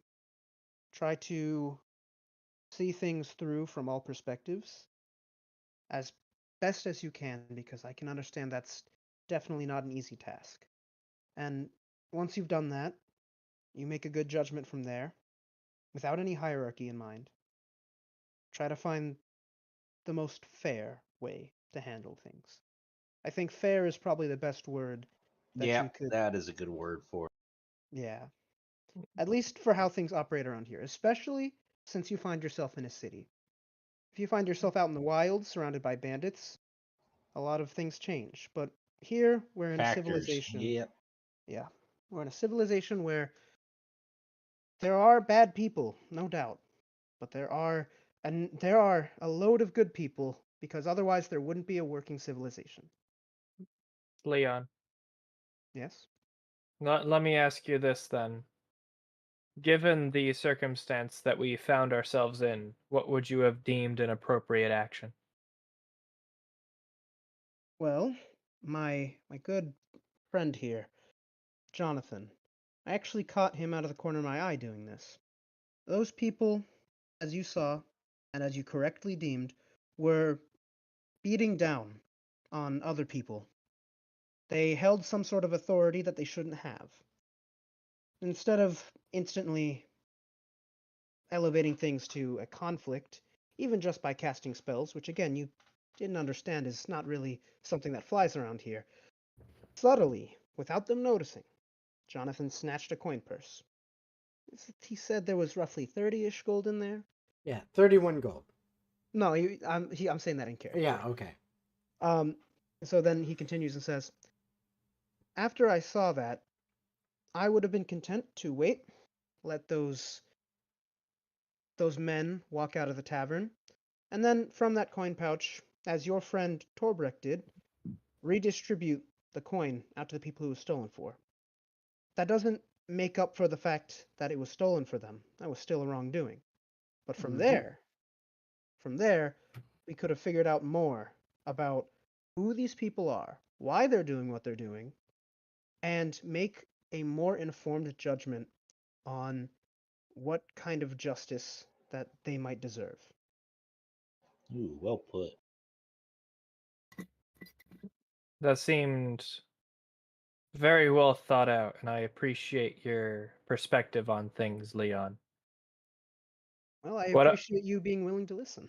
I'm always willing to listen. What I'm curious of, though, is the information we've gathered, because hypotheticals mean nothing in the instance that we're currently in. Go on. We have, as a group, killed 3 people, whether we wanted to or not. 3 people remain dead. And we have 3 people who are more than willing, or 4 who are more than willing to tell upon us. What would we do in this instance? As we know there are people who are willing to do us harm, and others in this town harm who seemingly don't deserve it. Well, we take a step back and we think. They may have First- deserved it. We just don't Yes. know. We just don't know. I would say from here, first we take care of those 3 bodies. I was going to bring them to this cemetery, leave a note and a handful of gold to compensate for whoever has to take care of these poor sods and burying them.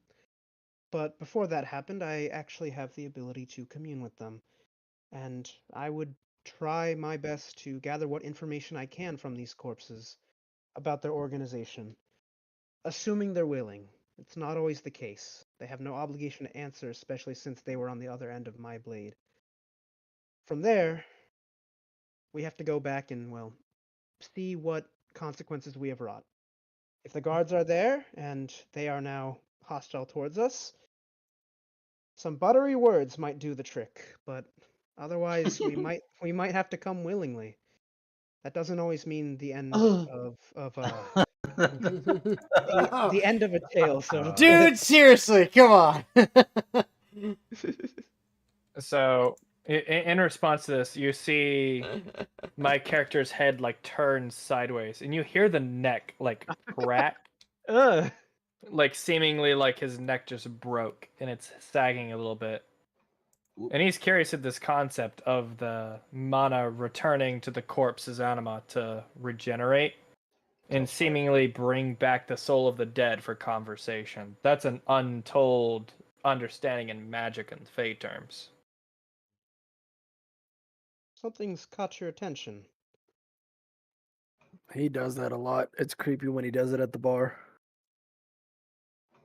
I've made many a gold back with my neck, but what I've come to understand is there's 2 kinds of existence. There's the anima, which animates the corpse and allows it to function, and there's the mana, which is the soul.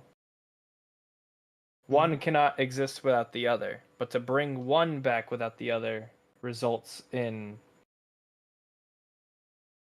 a crude understanding of servitude.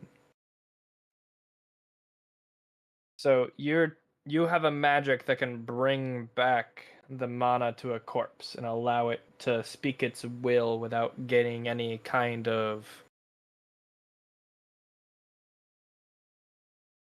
really comprehension or understanding of its own body in return.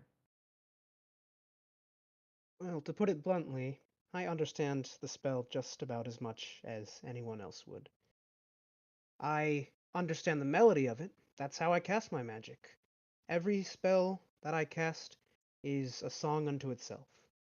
The workings of the spells, however, are not always clear to me. What I do understand is that each corpse has fleeting memories, even after death. And perhaps before their soul leaves, or perhaps after, all the same, those memories are there. And I can will those memories to become a conversation. Those memories include if they were hostile to me or not, so they can still have their opinions about me and whether they'd like to answer my questions. Interesting. So you don't understand the magic behind it, you just understand the feeling behind it, is kind of what I'm hearing from you. That is a very accurate way to put it, actually. Do you mind if I observe you casting this spell? I do not mind at all. Jason, when he does, I'd like to make an Arcana check against the Okay. spell that he's doing. Okay. But regardless, I'll wait until we're in All that right. moment. All right. Leon, would you like to go ahead and do that? Yep, so we're gonna get to the cemetery. I'm gonna look around, try to make Yeah, sure no one's really watching. you guys have gotten to the cemetery at this point. I mean, you noticed it a while back here. Yeah, yeah. And you know, you made your way over there, and yes, sure enough, it was a cemetery. No one is out and about. Good. It is, you know, not to be punny, but it is dead.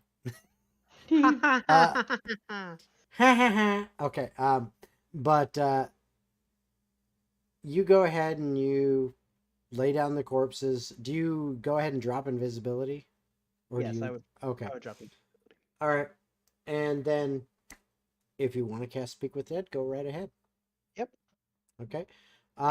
Alpha, go ahead and give me an Arcana check for that. What There's level? Go ahead. What was it? That's a 14. Okay. Yeah, I'm pretty sure it's not higher than 4th level, so It's a third level, yeah. it's a third level. Yeah, so you know, you understand what this spell is. You understand what its function is. Go ahead, Leon, and ask your questions. I understand that you have met an untimely end recently, and for that I express my deepest gratitude. Not gratitude. Apologies. There we go. God, I love words. I love playing. Thank you for dying for me. Yeah, I love That was having a sacrifice I was willing to make. 18 charisma in game, but like 9 charisma in real Yeah, life. go ahead, dude. All right, so now he continues and says, "Now, you may not want to answer these questions, and I cannot will you to do so if that is the case, but I wish to give those that you fought alongside a chance at a better life, perhaps.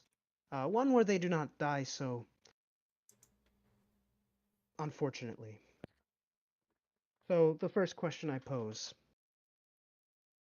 what was the church that you worked for?" The Church of Arden will see you laid low. The Church of Arden. In parentheses, will see you laid low. They're gonna have sex with us. Ew. I mean, what? Second question I pose: We will see you laid. Per what business does this church have taking a tithe from the common folk? It is only right that those tithe the Church of Arden. one would say it's smothering tithe. Boo. And that's all it says. All right, no, I'm just writing. Gotta take notes. Third question: what happens if they don't pay the tithe? Drazen will see them. And Drazen. Drazen will see you too, heathen. Drazen. Dr. Raisin? No, it's Dr. Azen. Ah, my mistake. All right, Fucking fourth- idiot. Fourth It's question. Dr. Dre as a raisin. Ah, Oh, everything is okay. clear now. That makes so much more sense. So, fourth question. Did you have a different job, a life before you worked for the Church of Arden?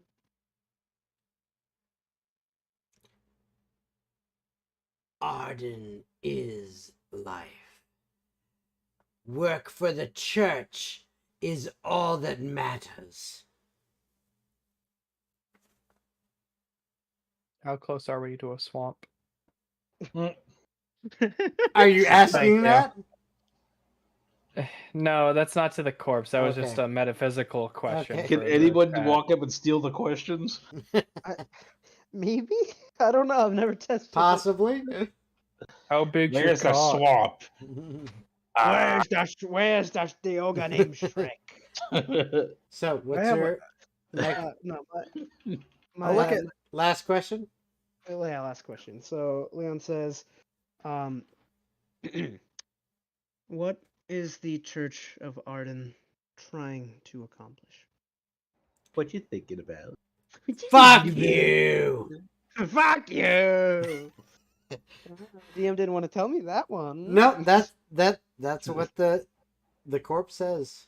Yeah, no, I understand. I'd also like to roll an insight because I want to see if any of his answers lead me to believe that he's somehow in life was brainwashed and wasn't doing any of this willingly.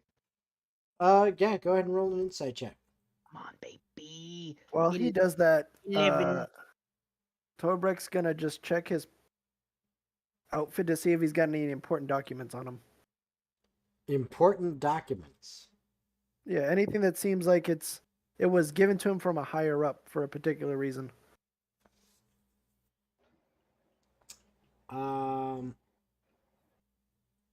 You and I'll have to talk about that outside of game. The black hamper that says we know. Yeah, That is totally fine. Yeah, you and I'll have to talk about that outside of game to see what you're getting at a little bit more. So, Okay. Because I want to make sure I'm on the same page as you with that before we get into that. Gotcha. I rolled an 11 on the insight. Okay. As far as you know, as far as you understand, it seems to be that this guy is just all about the Church of Arden. Bros ride or die. I gotta respect.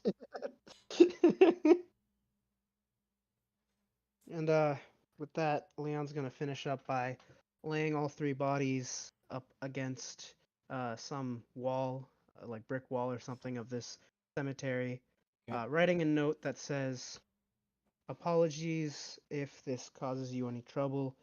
I assume that these bodies being seen here could, so please bury these as fast as possible.